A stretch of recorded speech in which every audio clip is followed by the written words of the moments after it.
பூமியின் குடிகளே, எல்லோரும் கர்த்தரை கெம்பீரமாய் பாடுங்கள். மகிழ்ச்சியோட கர்த்தருக்கு ஆராதனை செய்து ஆனந்த சத்தத்தோட அவர் சன்னதி முன் வாருங்கள். அவர் வாசல்களில் துதியோடும் அவர் பிரகாரங்களில் புகழ்ச்சியோடும் பிரவேசித்து அவரை துதித்து அவருடைய நாமத்தை ஸ்தோத்திரியுங்கள். இந்த பரிசுத்தமான ஓய்வு நாளின் காலவேளையில் உங்களை யாவரையும் இந்த வலைதளத்தின் மூலமாக சந்திப்பதில் பெருமகிழ்ச்சி அடைகிறோம். எங்களோடு கூட இணைந்து தேவனை துதிக்கும்படியாக உங்களை அழைக்கிறோம். 2 பேராவது 3 பேராவது என் நாமத்தினாலே எங்கே கூட இருக்கிறார்களோ அங்கே அவர்கள் நடுவிலே இருப்பேன் என்று நமது ஆண்டவர் இயேசு கிறிஸ்து வாக்களித்திருக்கிறார். நீங்கள் இருக்கின்ற இடத்திலிருந்து எங்களோடு கூட சேர்ந்து கர்த்தரை மகிழ்ச்சியோடும் ஆனந்த சத்தத்தோடும் ஆராதிக்க அழைக்கிறோம்.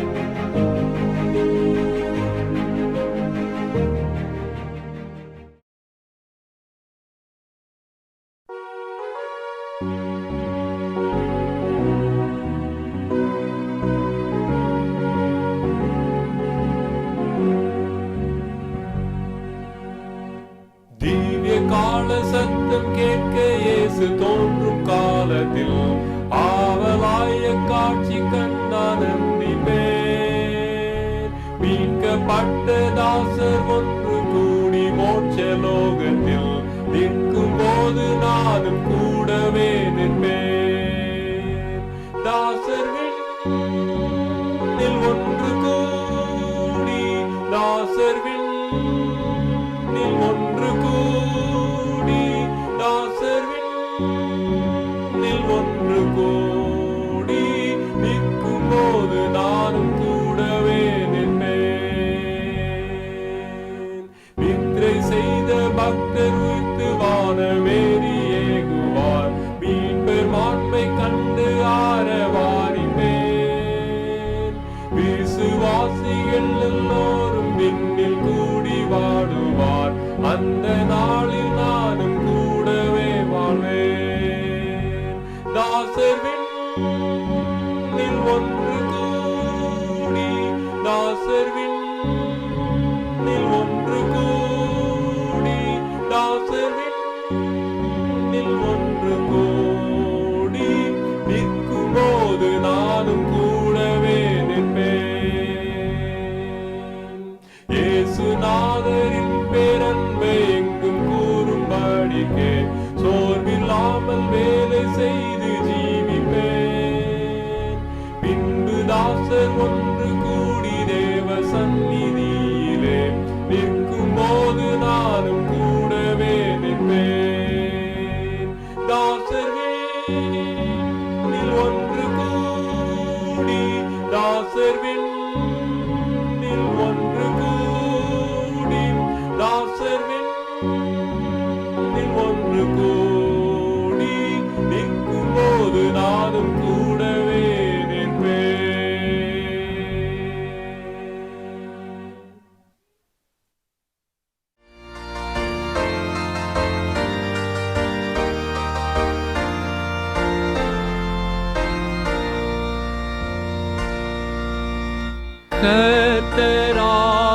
கர்த்தராசரித்த ஓய்வு மறவாதே. வார நாளில் சிறந்த சோபித தீனமே. லௌகீக ஜோலி நீக்கி உன்னத களிப்பு விண்டல ஜோதியோடு இந்நாள் உதித்தது. வாழ்க வாழ்க என்றும் வாழ்க ஓய்வு தினமே. வாழ்க வாழ்க என்றும் வாழ்க ஓய்வு தினமே. ஓய்வை ஆசரித்து உன்னதரை தோழு சீடர்க்கு இயேசு சொன்னார், நானே ஜீவ வழி. இரட்சகரை பின் சென்று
நீங்கள் புறப்பட்டு போய் சகல ஜாதிகளையும் சீஷராக்கி பிதா குமாரன் பரிசுத்தாவின் நாமத்தினாலே அவர்களுக்கு ஞானஸ்தானம் கொடுங்கள்.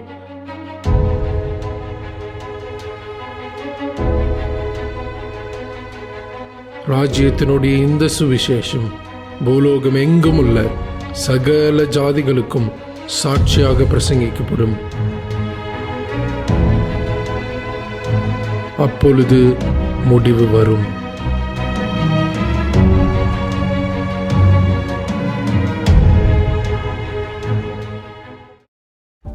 யூலியன் காலணிகளை பளபளப்பாக்கும் தொழில் செய்து அதில் வரும் கொஞ்ச பணத்தை வைத்து தன் வாழ்க்கையை நடத்தி வருகிறார். சைப்ரஸ் பட்டணத்தில் உள்ள கூட்டம் அதிகம் கூடும் கடை தெருவில் தன் தொழிலை செய்கிறார். அவர் வருமானத்தில் அதிக பணம் சிகரெட் மற்றும் மதுபானம் வாங்குவதிலே செலவாகி விடுகிறது.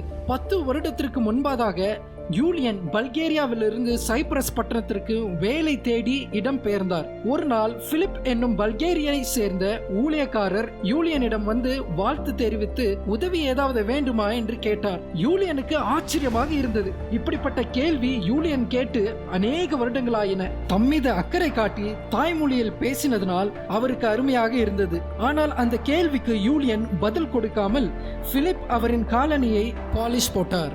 யூலியன் இதை செய்து கொண்டிருக்கும் போது பிலிப் அவரிடம் இயேசு ஒவ்வொருவரையும் என்ன நிலையில் இருந்தாலும் நேசிக்கிறார் என்று பேசினார். இயேசுவை பற்றிய காரியம் யூலியனின் கவனத்தை ஈர்த்தது. அடுத்த நாள் மறுபடியும் பிலிப் திரும்பி வந்து யூலியனிடம் ஏதாவது உதவி வேண்டுமா என்று கேட்டார். மீண்டும் பிலிப் வந்தது யூலியனுக்கு ஆச்சரியமாக இருந்தது. இந்த முறை பிலிப் அவர்களின் காலணிகள் பாலிஷ் செய்வது தேவையில்லாததால் அவர்கள் இருவரும் பேசிக் கொண்டிருந்தனர். பிலிப் ஒரு சில புஸ்தகங்களை யூலியனிடம் காட்டினார். இது அவர்களின் வழக்கமாயின. சில நேரம் பிலிப் யூலியனுக்கு பரிசுத்த வேதாகமத்தை வாசிப்பார். கடைசியில் யூலியன் தன் மனதை திறந்து எப்படி அவர் தன் குடும்பத்துடன் சைப்ரஸ் பட்டணத்திற்கு வந்து கட்டிட வேலை செய்தார், பிறகு அவர் வேலை இழந்து குடிப்பழக்கத்தால் தன் வீட்டை விட்டு துரத்திவிடப்பட்டார், தன் குடும்பத்தாலும் நண்பர்களாலும் தள்ளிவிடப்பட்டார் என்பதை வெளிப்படுத்தினார். ஒரு நாள் யூலியன் தன் புது நண்பரை அவர் தங்கும் இடத்திற்கு கூட்டிக் கொண்டு சென்றார். அது இடிந்து போன ஒரு கட்டிடம். அவருடைய படுக்கை வெறும் தரைதான். இதை பார்த்த பிலிப்பின் கண்கள் கலங்கியது. அவர்கள் இருவரும் சேர்ந்த அதே இடத்தில் தெருவிலேயே நின்று ஜெபித்தனர். யூலியன் தன் வாழ்க்கையும் மதிப்பு இருக்கிறது என்பதை உணர்ந்தார் மற்றும் ஊழியக்காரரின் செய்கைகளின் மூலமாக இயேசுவின் அன்பை உணர்ந்தார். இந்த நொடியில் தான் யூலியன் தன் வாழ்க்கையை இயேசுவிற்காக அர்ப்பணித்தார். யூலியன் 35 வருடமாக மது பழக்கத்திற்கும் புகைப்பிடிக்கும் பழக்கத்திற்கும் அடிமையாக இருந்தார். ஆனால் அந்த நாளிலே அந்த பழக்கத்தை கைவிட்டார். மீண்டும் அவர் குடும்பத்தினருடன் அவர் சேர்ந்தார். இப்போது யூலியன் செவி கொடுக்கும் எல்லோரிடமும் இயேசுவின் அன்பை அறிவிக்கிறார். பிலிப் பல்கேரியா மொழியின் வேத பாடங்களை தொடர்ந்து நடத்தி வருகிறார். கடந்த 3 வருடத்தில் பிலிப் அவரின் ஊழியத்தின் பலனாக 8 பேர் ஞானஸ்தானம் பெற்றுள்ளனர். இது பெரிய எண்ணிக்கை தான். ஏனென்றால் 1 கோடி மக்கள் இருக்கும் இந்த பட்டணத்தில் வெறும் 100 அட்வென்ட் விசுவாசிகள் மட்டுமே உள்ளனர். பிலிப் பெரும்பாலும் மக்களிடம் அவர்கள் இருக்கும் இடத்திற்கே சென்று அவர்களிடம் பழகுகிறார். தேவனின் அன்பை கொண்டு செல்லும் இப்படிப்பட்ட ஊழியர்களுக்காக ஜெபித்துக் கொள்ளுங்கள்.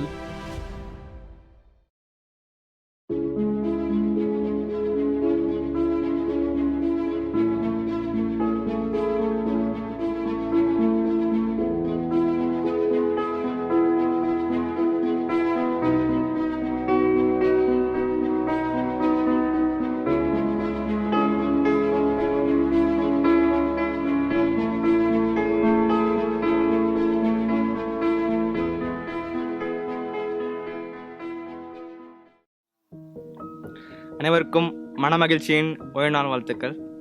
இன்றைக்கு இயற்கை செய்தியாக தெரிந்து கொள்ளப்பட்ட தலைப்பு கொடுப்பதுதான் உயிர் வாழ்வதாக இருக்கிறது. இயற்கையில் தேவன் ஒரு கோட்பாட்டை வைத்திருக்காரு. அந்த கோட்பாட்டிலிருந்து தேவன் நமக்கு கற்றுக் கொடுக்கும் ஆவிக்குரிய பாடங்களை பார்க்கலாம். அது என்ன கோட்பாடுனா, ஒரு வசனத்தை வாசிக்கலாம். யோவான் 12ஆம் அதிகாரம் வசனம் 24. மெய்யாகவே மெய்யாகவே நான் உங்களுக்கு சொல்லுகிறேன், கோதுமை மணியானது நிலத்தில் விழுந்து சாகாவிட்டால் தனித்திருக்கும், செத்ததேயாகில் மிகுந்த பலனை கொடுக்கும். இந்த கோட்பாட்டை தேவன் என்னுடைய வாழ்க்கையிலும் எனக்கு கற்றுக் கொடுத்தார். நாங்களும் களைகளெல்லாம் எடுத்துகிட்டு மழைக்காக காத்திருந்தோம். மழை பெஞ்சிச்சு. அதுக்கப்புறம் நாங்கள் ஏர் ஓட்டி சால் பிரித்து விதைகளெல்லாம் விதைத்து அதெல்லாம் மூடி விட்டோம். ஒரு 2-3 நாள் போய் நான் தொடர்ந்து போய் பார்த்தேன். விதைகளெல்லாம் கண்ணுக்கு தெரியாமல் மண்ணுக்குள்ள புதஞ்சிருந்துச்சு. அதுக்கப்புறம் ஒரு கொஞ்ச நாள் கழித்து சின்ன ஒரு துளிர் விட்டுச்சு. ஆனால் அந்த விதைக்காத, அந்த மண்ணில் புதைப்படாத விதைகளெல்லாம் துளிர் விடலை. அதெல்லாம் காகங்களால் தூக்கிட்டு போயிடுச்சு. அந்த துளிர் விட்டுச்சு. அதுக்கப்புறம் அது கதிர் விடும். அதுக்கப்புறம் அது தானியம் விடும். அதுக்கப்புறம் அந்த தானியத்தை நாங்கள் சேகரித்து வச்சு திருப்பம் அதை விதைச்சி திருப்பம் அது செத்து போய் திருப்பம் அது பலன் கொடுக்கும். இது மாதிரி தான் அறுவடை பெருகும். இதை கற்றுக் கொடுத்த தேவனுக்கு நன்றி செலுத்துகிறேன். இந்த கோட்பாட்டிலிருந்து தேவன் கற்றுக் கொடுக்கும் ஆவிக்குரிய பாடங்களை பார்க்கலாம். யோகங்களின் வாஞ்சை என்கிற புத்தகத்தில் 68ஆம் அதிகாரம் பக்கம் 876 பக்கத்தில் ஒரு வாக்கியத்தை வாசிக்கலாம்.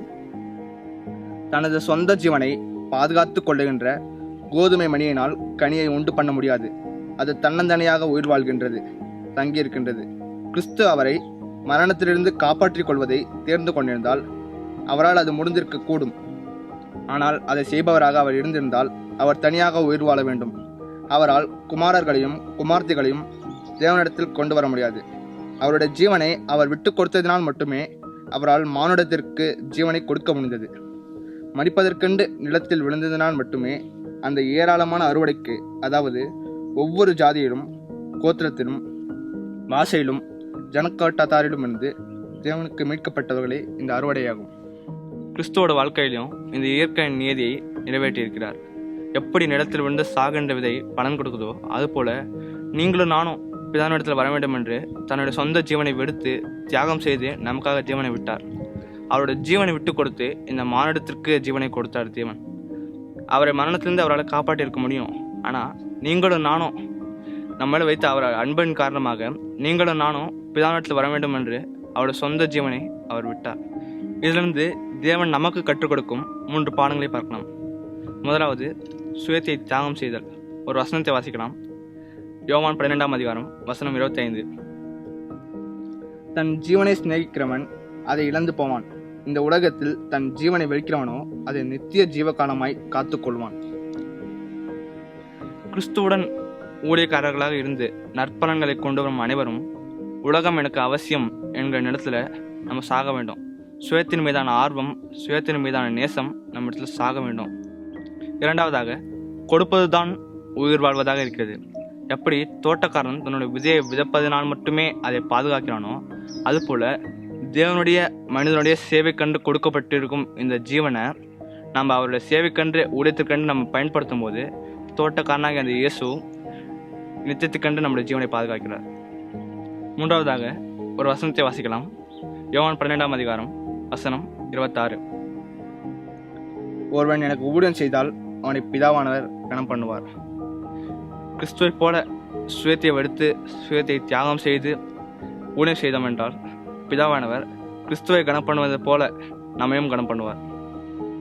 இந்த இயற்கை நியதிலிருந்து கற்றுக்கொள்கிற பாடம், இயேசு கிறிஸ்துவை போல சுயத்தை தியாகம் செய்ய வேண்டும். சுயத்தை தியாகம் செய்து ஊழியம் செய்வர்களுடைய ஜீவனை தேவன் நித்தியத்திற்கென்று பாதுகாக்கின்றார். மற்றும் பிதாவானவர் அவருடைய பரலோகத்தில் கனம் பண்ணுகிறார். சாகின்ற விதை தான் பலன் கொடுக்கும். அதுபோல் சுயத்தை தியாகம் செய்து ஊழியம் செய்து நம்ம பலன் கொடுக்கிறவர்களாக இருக்கிறோமா என்று சிந்தித்து பாருங்கள். இந்த வாய்ப்பை கொடுத்த தேவனுக்கு நன்றி.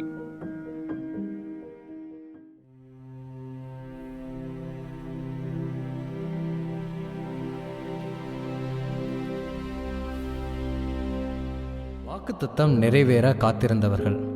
ஆண்டவருடைய வாக்குத்தத்தங்களுக்காக காத்திருந்திருக்கிறீங்களா? எத்தனை நாட்கள், எத்தனை வாரங்கள், எத்தனை மாதங்கள், எத்தனை வருடங்கள் காத்திருந்திருப்போம். வேதாகமத்தில் வாக்குத்தத்தம் நிறைவேற காத்திருந்தவர்கள் யாரெல்லாம் என்பதை நாம் பார்ப்போம். முதலாவது நபர் ஆபிரகாம். ஆபிரகாமுக்கு ஆண்டவர் 75 வயதாக இருக்கும்போது வாக்குத்தத்தம் கொடுத்தாரு. நான் உன்னை பெரிய ஜாதியாக்கி உன்னை ஆசீர்வதித்து உன் பேரை பெருமைப்படுத்துவேன், நீ ஆசீர்வாதமாய் இருப்பாய் என்று வாக்குத்தத்தம் கொடுத்தாரு. ஆனால் அந்த வாக்குத்தத்தம் எப்போ நிறைவேறுச்சுன்னு தெரியுமா? ஆபிரகாம் 100 வயதாக இருக்கும்போது தான் நிறைவேறுச்சு. ஆம், ஆபிரகாமுக்கு ஈசாக்கு பிறக்கும்போது அவருடைய வயது 100. கிட்டத்தட்ட 25 வருடம் வாக்குத்தத்தத்திற்காக காத்திருந்தார் ஆபிரகாம். இரண்டாவது நபர் ஈசாக்கு.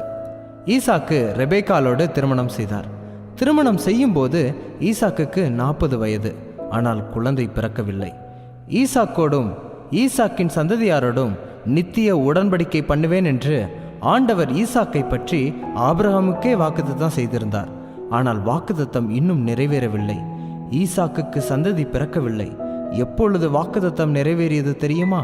ஈசாக்குக்கு இரட்டை பிள்ளைகள் பிறந்தது. ஏசா, யாக்கோபு என்று பெயரிட்டார்கள்.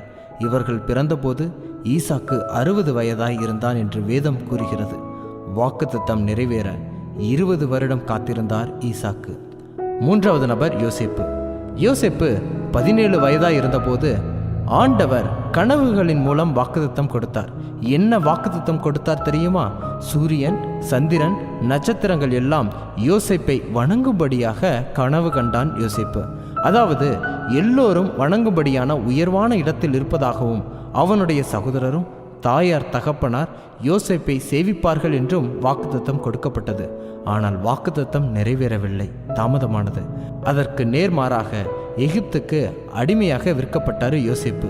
எத்தனை வெள்ளிக்காசுக்கு விற்கப்பட்டார் தெரியுமா? 20 வெள்ளிக்காசுக்கு விற்கப்பட்டார். எந்த வயதில்தான் வாக்குத்தத்தம் நிறைவேறியது தெரியுமா? வாக்குத்தத்தம் 30 வயதில்தான் நிறைவேறியது. யோசேப்பு 30 வயதில் எகிப்துக்கு அதிகாரியானார். 37வது வயதில் அவரை வணங்கும்படி சகோதரர்களும் தகப்பனாரும் எகிப்துக்கு வந்தார்கள். வாக்குத்தத்தம் நிறைவேற சுமார் 20 வருஷம் காத்திருந்தார் யோசேப்பு. நான்காவது நபர் தாவீது. தாவீதை இஸ்ரவேலுக்கு ராஜாவாக சாமுவேல் அபிஷேகம் செய்யும் போது தாவீது இளைஞனாய் இருந்தான். இளைஞன் என்றால் சுமார் 15 to 22 வயது இருக்கும். ராஜாவாக அபிஷேகம் பண்ணப்பட்ட வாக்குத்தத்தம் செய்யப்பட்ட தாவீது எப்போ ராஜாவானாரு, எப்போ வாக்குத்தத்தம் நிறைவேறியது தெரியுமா? தாவீது ராஜாவாகும் போது 30 வயதாய் இருந்தான். அவன் 40 வருஷம் ராஜ்யபாரம் பண்ணினான் என்று வேதம் கூறுகிறது. ஆண்டவர் அபிஷேகம் செய்து 8 to 15 வருஷத்திற்கு பின்புதான் ராஜாவானாரு தாவீது. இந்த 4 பேர் மட்டுமல்ல, அநேகர் பல வருடங்கள் வாக்குத்தத்தம் நிறைவேற காத்திருந்தார்கள். ஆபிரகாமுக்கு காத்திருந்ததின் பலன் தெரியுமா? 100 வயதில் பிள்ளை பிறக்குமா? ஆனால் ஆபிரகாமுக்கு பிறந்தது அதிசயம். ஈசாக்குக்கு காத்திருந்ததினால் பலன் தெரியுமா? இரட்டை பிள்ளைகளினால் ஆண்டவர் ஆசீர்வதித்தார். வேதாகமத்தில் குறிப்பிடப்பட்ட முதல் இரட்டை பிள்ளைகள் ஈசாக்கின் பிள்ளைகள்தான். யோசேப்பு காத்திருந்ததினால் பலன் தெரியுமா? அடிமையாய் இருந்தவர் அதிகாரியாக சிங்காசனத்தில் அமர்ந்தார். அவனுக்கு அப்பம் கொடுக்கவில்லை அவன் சகோதரர்கள், ஆனால் ஊருக்கே அப்பம் கொடுக்கும்படி ஆண்டவர் அவரை உயர்த்தினார். தாவீது காத்திருந்ததினால் பலன் தெரியுமா? ஆட்டு மந்தையை மேய்த்தவன் மக்களை மேய்க்கும்படி ஆண்டவர் ராஜாவாக்கினார். வாக்குத்தத்தத்திற்காக நிறைவேற காத்திருங்கள். கிறிஸ்துவுக்கு பிரியமானவர்களே, வாக்குத்தத்தத்திற்காக நிறைவேற விசுவாசத்தோடு காத்திருங்கள். உங்கள் வாழ்க்கையிலும் ஏற்ற நேரத்தில் காரியத்தை ஆண்டவர் வாய்க்கச் செய்வார். நீ கர்த்தருக்கு காத்திருந்து அவருடைய வழியை கைக்கொள். அப்பொழுது நீ பூமியை சுதந்தரித்துக் கொள்வதற்கு அவர் உன்னை உயர்த்துவார். சங்கீதம் 37:34. கர்த்தருக்கு காத்திருப்பவர்களோடு கர்த்தர் இருப்பாராக. ஆமேன். ஆதியிலே வார்த்தை இருந்தது, அந்த வார்த்தை தேவனிடத்தில் இருந்தது, அந்த வார்த்தை தேவனாயிருந்தது. அந்த வார்த்தை மாம்சமாகி கிருபையினாலும் சத்தியத்தினாலும் நிறைந்தவராய் நமக்குள்ளே வாசம் பண்ணினார். விசுவாசம் கேள்வியினாலே வரும், கேள்வி தேவனுடைய வசனத்தினாலே வரும். இந்த ஜீவ வார்த்தையாகிய இயேசு கிறிஸ்துவை அறிந்து விசுவாசிக்க இந்த வேதாகம ஆராய்ச்சிக்கு உங்களை அன்புடன் அழைக்கிறோம்.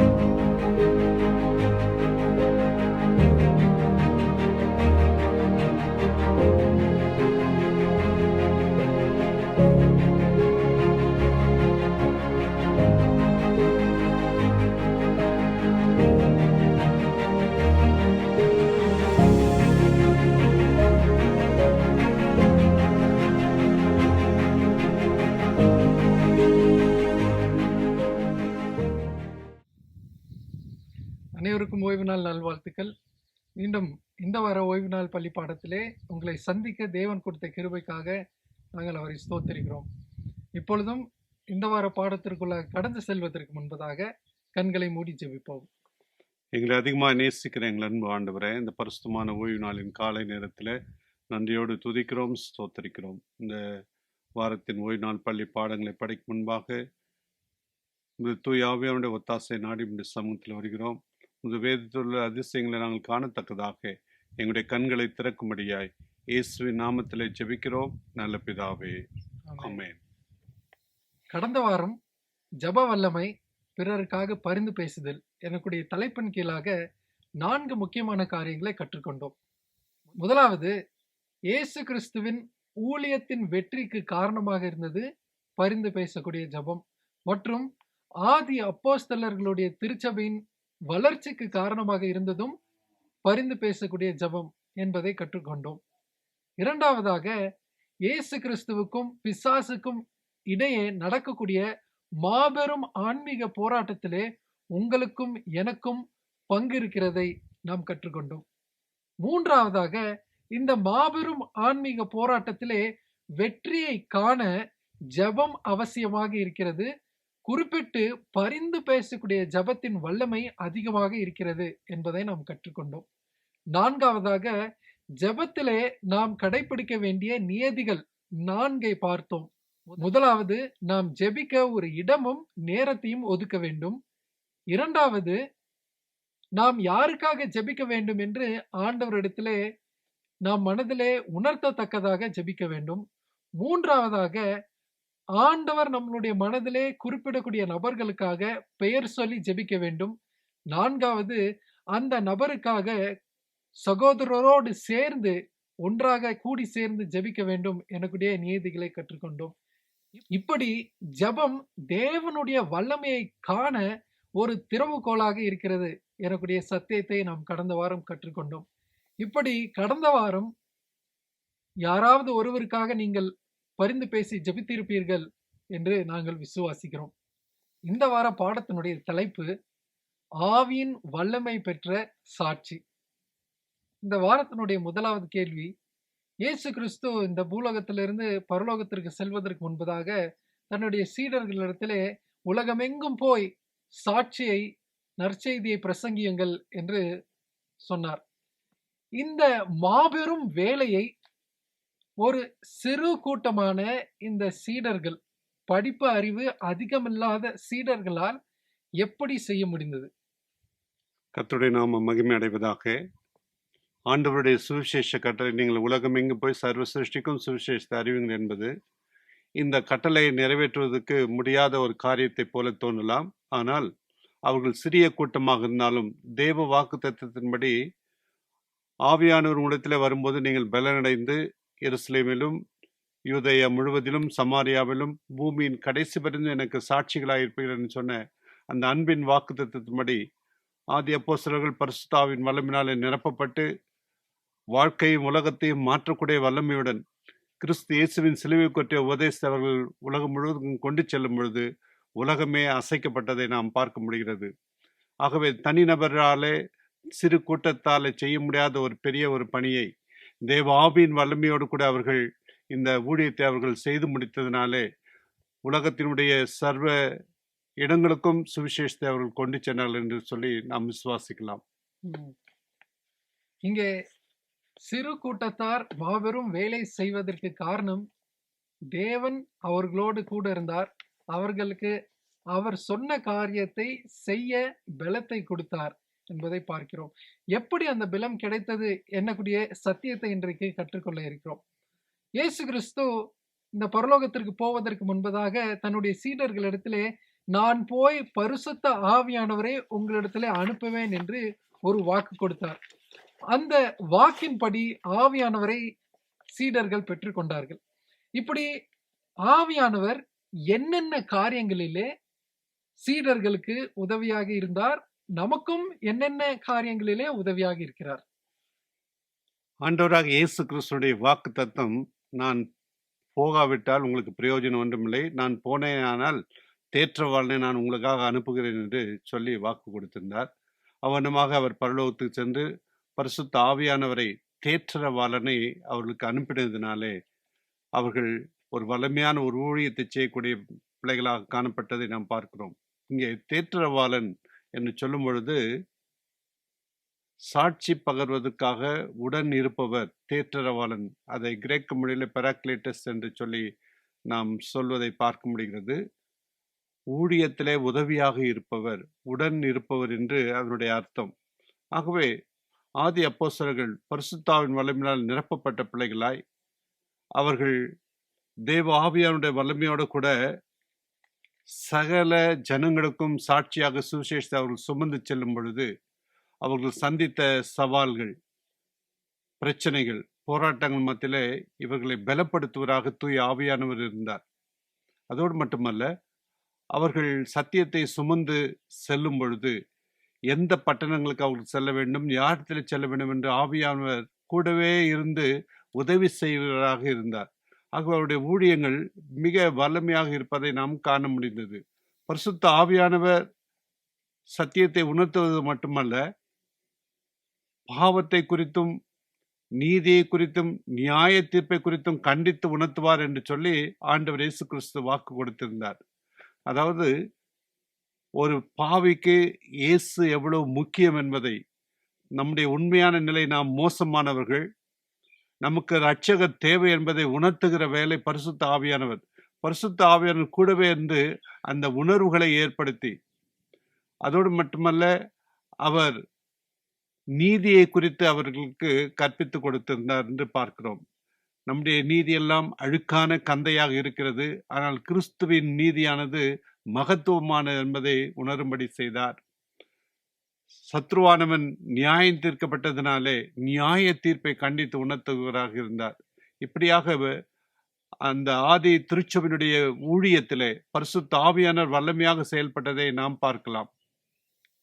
இப்படி ஆவியானவர் ஒவ்வொரு மனிதனையும் ரட்சிப்பின் பாதையிலே நடத்தக்கூடிய வேலையை செய்து கொண்டிருக்கிறார் என்பதை பார்க்கிறோம். இப்படி நம்முடைய ஊழியத்திலே ஒரு மனிதனுடைய மனதை மாற்றக்கூடிய வேலை நம்முடையதல்ல, அது பரிசுத்த ஆவியானவருடைய வேலை என்பதை நாம் எப்பொழுதும் புரிந்து கொண்டு அதை நாம் மனதிலே வைப்பது ஏன் முக்கியமாக இருக்கிறது? நம்முடைய வேலை, ஆண்டவர் சொன்னது, நீங்கள் உலகெங்கு போய் சர்வசிருஷ்டிக்கும் சுவிசேஷத்தை அறிவிங்கள் என்று மட்டும்தான். ஆகவே ஆதி அப்போஸ்தலர்கள் செயல்பட்ட பொழுது ஆவியானவர் கூடவே இருந்து அவர் செயல்பட்டதை நாம் பார்த்தோம்.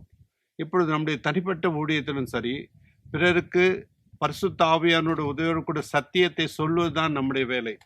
மனதை, இருதயத்தை மாற்றக்கூடிய வல்லமை தேவ ஆவியானவருக்கு மட்டுமே உண்டு. என்றால் நம்முடைய உள்ளான நிலை என்ன என்பதை அவர் உணர்த்துகிறார். பாவத்தை குறித்து கடிந்து உணர்த்தும் பொழுது எனக்கு இரட்சகர் தேவை என்பதை உணரும்படியான செய்கிற வேலை தேவனுடைய வேலை. ஆகவே பிறருக்கு நாம் சத்தியத்தை சொல்வது, அவர்களை மாற்றிவிடலாம் என்ற எண்ணத்தோடு கூட நாம் செயல்படாதபடிக்கு தேவ ஆவியானுடைய வல்லமைக்கு ஒப்பு கொடுத்து நமது ஊழிய பணியை நாம் செய்யும் பொழுது அது மிக சிறப்பாக அமையும் என்பதில் எவ்வித ஐயமும் இல்லை. ஆதி அப்போஸ்தலர்களுடைய திருச்சபை பயங்கர வேகமாக வளர்ச்சி அடைவதை நாம் பார்க்கிறோம். பரிசுத்த ஆவியானவரை பெற்றுக்கொண்டு சத்தியத்தை உலகமெங்கும் போய் சொல்கிறார்கள். அநேகர் சத்தியத்தை ஏற்றுக்கொண்டு சபைக்குள்ளாக சேருகிறார்கள். இதை குறித்து லூக்கா அவருடைய புஸ்தகத்திலே எவ்வளவு பேர் ஞானஸ்தானம் எடுத்தார்கள், எத்தனை பேர் இயேசு கிறிஸ்துவை ஏற்றுக்கொண்டார்கள் எனக்கூடிய கணக்கு எண்ணிக்கையை கூட பதிவிட்டு வைத்திருக்கிறார். இதை பதிவிட்டு வைத்ததன் நோக்கம் எதுவாக இருக்கிறது? இங்கே பரிசுத்த லூக்கா அவர்கள் லூக்கா சுவிசேஷத்தையும் எழுதியிருக்கிறார், அப்போஸ்தலர் நடவடி புத்தகத்தையும் எழுதியிருக்கிறார். அப்போஸ்தலர் நடவடி புத்தகமானது பரிசுத்த ஆவியானுடைய நடவடிக்கை என்று கூட நாம் சொல்லலாம். அவ்வளவு ஒரு மேன்மையான ஒரு காரியத்தை அப்போஸ்தலர் மத்தியிலே ஆவியானவர் செயல்பட்டதை நாம் பார்க்க முடிகிறது. பரிசுத்தாவினால் அவர்கள் பரிசுத்தமாக்கப்பட்டவர்களாய், பரிசுத்தாவினாலே நிறைந்தவர்களாய், தங்களை முற்றிலுமாக ஆண்டவருக்கென்று அவர்கள் அர்ப்பணித்தவர்களாய் சுவிசேஷத்தை அவர்கள் சுமந்து செல்லும் பொழுது ஆதிகால திருச்சபை மிக வேகமாக வளர ஆரம்பித்தது. இங்கே லூக்கா அவர்கள் இந்த காரியங்களை பதிவு செய்தனுடைய நோக்கம் என்னவென்றால், பேதுரு அப்போஸ்தலன் பெந்தெகோஸ்து நாளிலே ஒரே ஒரு பிரசங்கத்தை ஏறெடுத்தார். அந்த பிரசங்கத்தின் வாயிலாக சுமார் 3000 பேர் ஞானஸ்நானம் பெற்றதாக அப்போஸ்தலர் 2:41 நாம் வாசிக்கிறோம். அப்போஸ்தலருடைய உபதேசத்திலும் அந்யோன்யத்திலும் அப்பம் பிட்குதலும் ஜெபத்திலும் அவர்கள் தரித்திருந்ததினாலே ஆதி திருச்சபை வளருவதை நாம் பார்க்கிறோம். சகோதர அன்பிலே அவர்கள் திளைத்திருந்தார்கள். அதோடு மட்டுமல்ல, இங்கே மற்றொரு காரியத்தை நாம் பார்க்கும்பொழுது அப்போஸ்தலர் 4:4 வாசிக்கும் பொழுது அந்த சீஷருடைய தொகையானது நாளுக்கு நாள் பெருகியதாக 5000 பேர் என்று சொல்லி அங்கே ஒரு பட்டியலை நாம் பார்க்க முடிகிறது. இப்படி ஆவியானவர் ஆதி அப்போஸ்தலருடைய மத்தியிலே அவர்கள் ஊழியத்தை செய்ய ஊக்குவித்த போது அவர்கள் வல்லமையாக சுவிசேஷத்தை சுமந்து சென்றதை நாம் பார்க்க முடிகிறது. பெருங்கூட்ட மக்களுக்கு மட்டுமல்ல, தனிப்பட்ட நபர்கள் மத்தியிலும் அவர்கள் ஊழியம் செய்வதை ஆவியானவர் மூலமாக லூக்கா அவர்கள் தன்னுடைய அப்போஸ்தலர் நடவடிக்கை புத்தகத்திலே பதிவு செய்திருப்பதை பார்க்க முடிகிறது. லீதியால், பிலிப்பு பட்டணத்து சிறை அதிகாரி மற்றும் பிசாசு பிடித்த வேலைக்கார ஒரு பெண், எத்தியோப்பியா தேசத்து மந்திரி, இப்படி என்று தனிப்பட்ட ஒவ்வொரு மனிதருடைய வாழ்க்கையிலும் ஆவியானவர் கிரியை செய்வதை அப்போஸ்தலர் நடவடிக்கை புத்தகத்திலே நாம் பார்க்கிறோம். ஆகவே இங்கே ஆதி அப்போஸ்தலர் திருச்சபையுடைய வளர்ச்சிக்கும் ஊழிய பணிக்கும் பரிசுத்த ஆவியானவர் அவர்களுக்கு ஒரு பெரிய ஒரு பலனாக இருந்ததை இங்கே நாம் காணலாம். என்ன ஒரு அருமையான காரியம்! ஒரே நாளிலே ஆதி திருச்சபையிலே 3000 பேர் 5000 பேர் இயேசு கிறிஸ்துவை ஏற்றுக்கொண்டு சபைக்குள்ளாராக வருவது எவ்வளவு மகிழ்ச்சி தரக்கூடிய விஷயம்! எப்படிப்பட்ட ஒரு ஊழியத்தின் வெற்றியை குறிக்கிறத இங்க பார்க்கிறோம். இப்படி ஆதி திருச்சபையில எண்ணிக்கைகளை குறிப்பிடுவதை நம்ம பார்க்கிறோம். இப்போ நம்ம வாழ்ந்து கொண்டிருக்கக்கூடிய காலத்துல நம்மளுடைய ஊழிய வளர்ச்சிக்காக, சபையினுடைய வளர்ச்சிக்காக இந்த மாதிரி எண்ணிக்கைகளை டார்கெட்டா கொண்டு ஊழியம் செய்யலாமா? இத்தனை ஆத்மாக்களை கொண்டு வரணும் அப்படின்ற ஒரு நோக்கத்தோட செய்யலாங்களா? ஆதி திருச்சபை வளர்ச்சியை நம்ம பார்க்கும்போது ஒரு சந்தோஷம் ஏற்படுகிறது. என்றால் 120 பேர் உலகத்தையே கலக்கி இருக்கிறார்கள். அதனால ஊழியம் சபை வளர்ந்தது, சபைகள் பெருகின என்று நாம் பார்க்கிறோம். இந்த கடைசி நாட்களில் தேவ ஊழியத்தை நாம் செய்ய முற்படும் பொழுது நமக்கென்று ஒரு ஆத்தும ஆதாய பணிக்கான ஒரு டார்கெட் ஃபிக்ஸ் பண்ணுவது என்பது ஒரு விதத்தில் சிறப்பானதாக இருக்கிறது. அதே நேரத்தில் அந்த டார்கெட்டை நாம் அடைவதற்காக தவறான வழிகளை நாம் பின்பற்றிட விடக்கூடாது. நாம் இங்கே கவனிக்க வேண்டிய மிக முக்கியமான ஒரு காரியம், ஒரு திருச்சபையினுடைய வளர்ச்சிக்கு ஆவியானவர் தான் உதவி செய்கிறார். ஆவியானுடைய செயல்பாட்டின் மூலமாக நம் ஆத்மாதாய பணியை நாம் செய்யும் பொழுது நிச்சயமாக அதில் நமக்கு ஒரு பெரிய ஒரு மகிழ்ச்சி ஏற்படும். ஆனால் தலைவர்கள் சொல்லிவிட்டார்களே, சபையினுடைய குறிக்கோள் இப்படி இருக்கிறதே என்று சொல்லி அதற்காக தவறாக ஆத்மாக்களை எண்ணிக்கைக்காக நாம் கொண்டு வருவது சரியல்ல. நாம் இங்கே கவனிக்க வேண்டிய மிக முக்கியமான விஷயம், நம்முடைய ஸ்தல திருச்சபையானது வளர்கிறது என்றால் ஒவ்வொருவருக்கும் மிகுந்த ஒரு மகிழ்ச்சி தான். அதே நேரத்தில் அந்த ஆத்மாக்கள் பரலோகத்துக்கு வரக்கூடியவர்களாக, அந்த ஆத்மாவுக்காக நாம் தொடர்ந்து உழைக்கிறவர்களாக இருக்க வேண்டும். நாம் எண்ணிக்கைக்காக ஆத்மாக்களை கொண்டு வந்துவிட்டு அவர்கள் எந்த வேகமாக உள்ளே வந்தார்களோ அதே வேகமாக கடந்து செல்வதை நாம் பார்க்க முடிகிறது. ஆகவே டார்கெட் என்பது ஒரு விதத்தில் நாம் பார்க்கும்போது மிக சிறந்தது தான். ஆனால் இன்னொரு விதத்தில் பார்க்கும்பொழுது தலைவர்களுக்கு பயந்து நாம் செய்வது சரியல்ல. நல்ல ஒரு காரியம். நம்ம ஒரு நோக்கத்தோட ஊழியம் செய்வது முக்கியமானது. ஆனால் தேவனுக்கு பயந்து அந்த நோக்கத்தை நிறைவேற்ற ஊழியம் செய்ய வேண்டும். மனிதர்களுக்கு பயந்து நாம் ஊழியம் செய்யக்கூடாது எனக்கூடிய அருமையான ஒரு சத்தியத்தை நாம் இங்கே கற்றுக்கொள்கிறோம். நாம் தேவனுக்கு பயந்து செய்யும் போது உண்மையாகவே ஆண்டவர் ஆதி திருச்சபையில எப்படி ஆத்மாக்களை திருச்சபைக்கு கொண்டு வந்தாரோ அதே போல உண்மையாகவே இயேசு கிறிஸ்துவை ஏற்றுக்கொண்ட அநேகரை திருச்சபைக்கு கொண்டு வருவார். அப்படிப்பட்ட ஊழியத்தை செய்ய ஆண்டவர் உங்களுக்கு உதவி செய்வாராக. அடுத்த கேள்வி, இப்படி ஆதி திருச்சபையினுடைய வளர்ச்சியை குறித்து பார்த்தோம். அதே நேரத்துல அப்போஸ்தலர்களுடைய தனிப்பட்ட வாழ்க்கையிலே ஆவியானவர் அவர்கள் இன்னும் வல்லமையாக சாட்சி கொடுக்க எப்படி உதவி செய்தார்?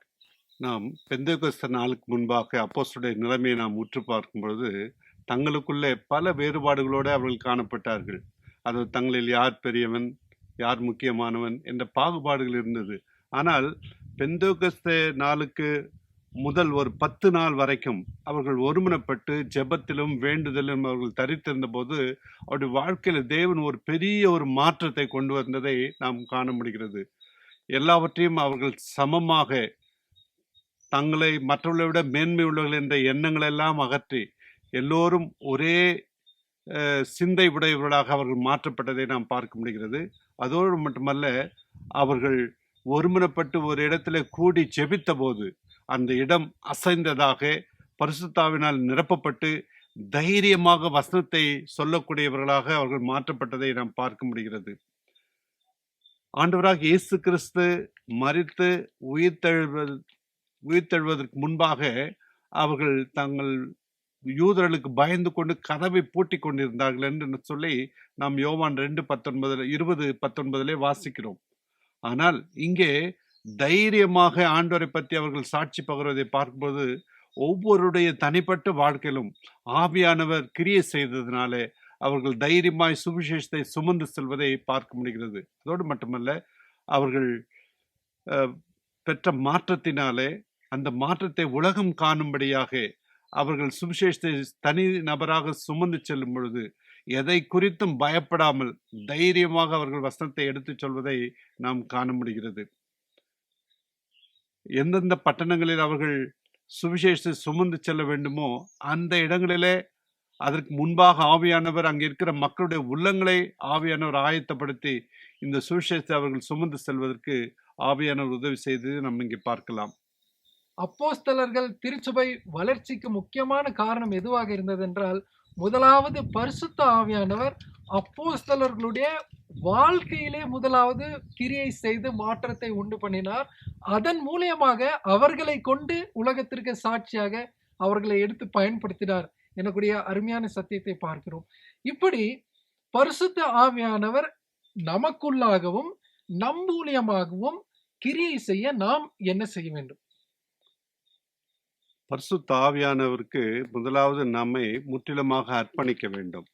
அப்படி அவருக்கு நாம் அர்ப்பணிக்கும் பொழுது அவர் நமக்கு போதித்து, நம்மை பலப்படுத்தி, நமக்கு சத்தியத்தை கற்றுக் கொடுத்து, பிறருக்கு சாட்சியாக சுவிசேஷம் நாம் சுமந்து செல்வதற்கு நம் ஒவ்வொருடைய தனிப்பட்ட வாழ்க்கையிலும் ஆவியானவர் கிரியை செய்ய விரும்புகிறார். இந்த ஆவியானுடைய பொழிவுக்காக அனுதினமும் நாம் ஜெபிக்க வேண்டும்.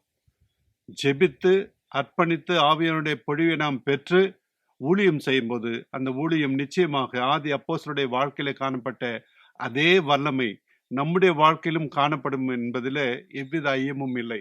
ஆகவே நாம் பரிசுத்த ஆவியானுடைய நிறைவுக்காக அனுதினமும் நாம் ஜெபித்து பிதாவிடத்துல கேட்டு பெற்றுக்கொள்ள வேண்டும் என்று சொல்லி லூக்கா 11:13 நாம் இந்த காரியத்தை பார்க்கலாம். ஆகவே தேவ ஆவியானுடைய வழி நடத்துதலுக்காக நாம் ஜெபிக்க வேண்டும், அதற்காக நம்மை அர்ப்பணிக்க வேண்டும். அப்படி என்றால் ஆவியானவருடைய கிரியை நம்மளுடைய வாழ்க்கையில் நடக்கணும்னா அது குறிப்பிட்ட ஒரு சில நாட்கள்ல மட்டுங்களா, இல்ல இந்த வாரத்துல இந்த நாள்ல மட்டும்தான், இல்ல எப்பொழுதுங்களா? பரிசுத்த ஆவியானவர் ஒரு நாள் பெற்றுவிட்டால் போதாது, அனுதினமும் ஆவியானவர் நம்மளுடனே இருந்தால்தான் நாம் சத்தியத்துக்குள்ளாக நிலைத்து நிற்க முடியும், சத்தியத்தை பிறருக்கு நாம் அறிவிக்க முடியும்.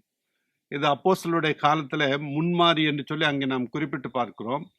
ஒரு பயிர் வளர்வதற்கு முன்மாறியும் அவசியம், பயிர் அறுவடை செய்வதற்கு பின்மாறியும் அவசியம். ஆகவே பரிசுத்த ஆவியானுடைய பொழிவானது அனுதினமும் நம்முடைய வாழ்க்கையில நடைபெற வேண்டும். அப்படி என்றால் பரிசுத்த ஆவியானவர் பெற்றுக்கொள்ள அனுதினமும் நாம் ஜெபிக்க வேண்டும். அவர் நம்மளுடைய வாழ்க்கையிலே கிரியை செய்ய எப்பொழுதும் இடைவிடாமல் ஜெபிக்க வேண்டும் என்பதை நாம் இங்கே பார்க்கிறோம்.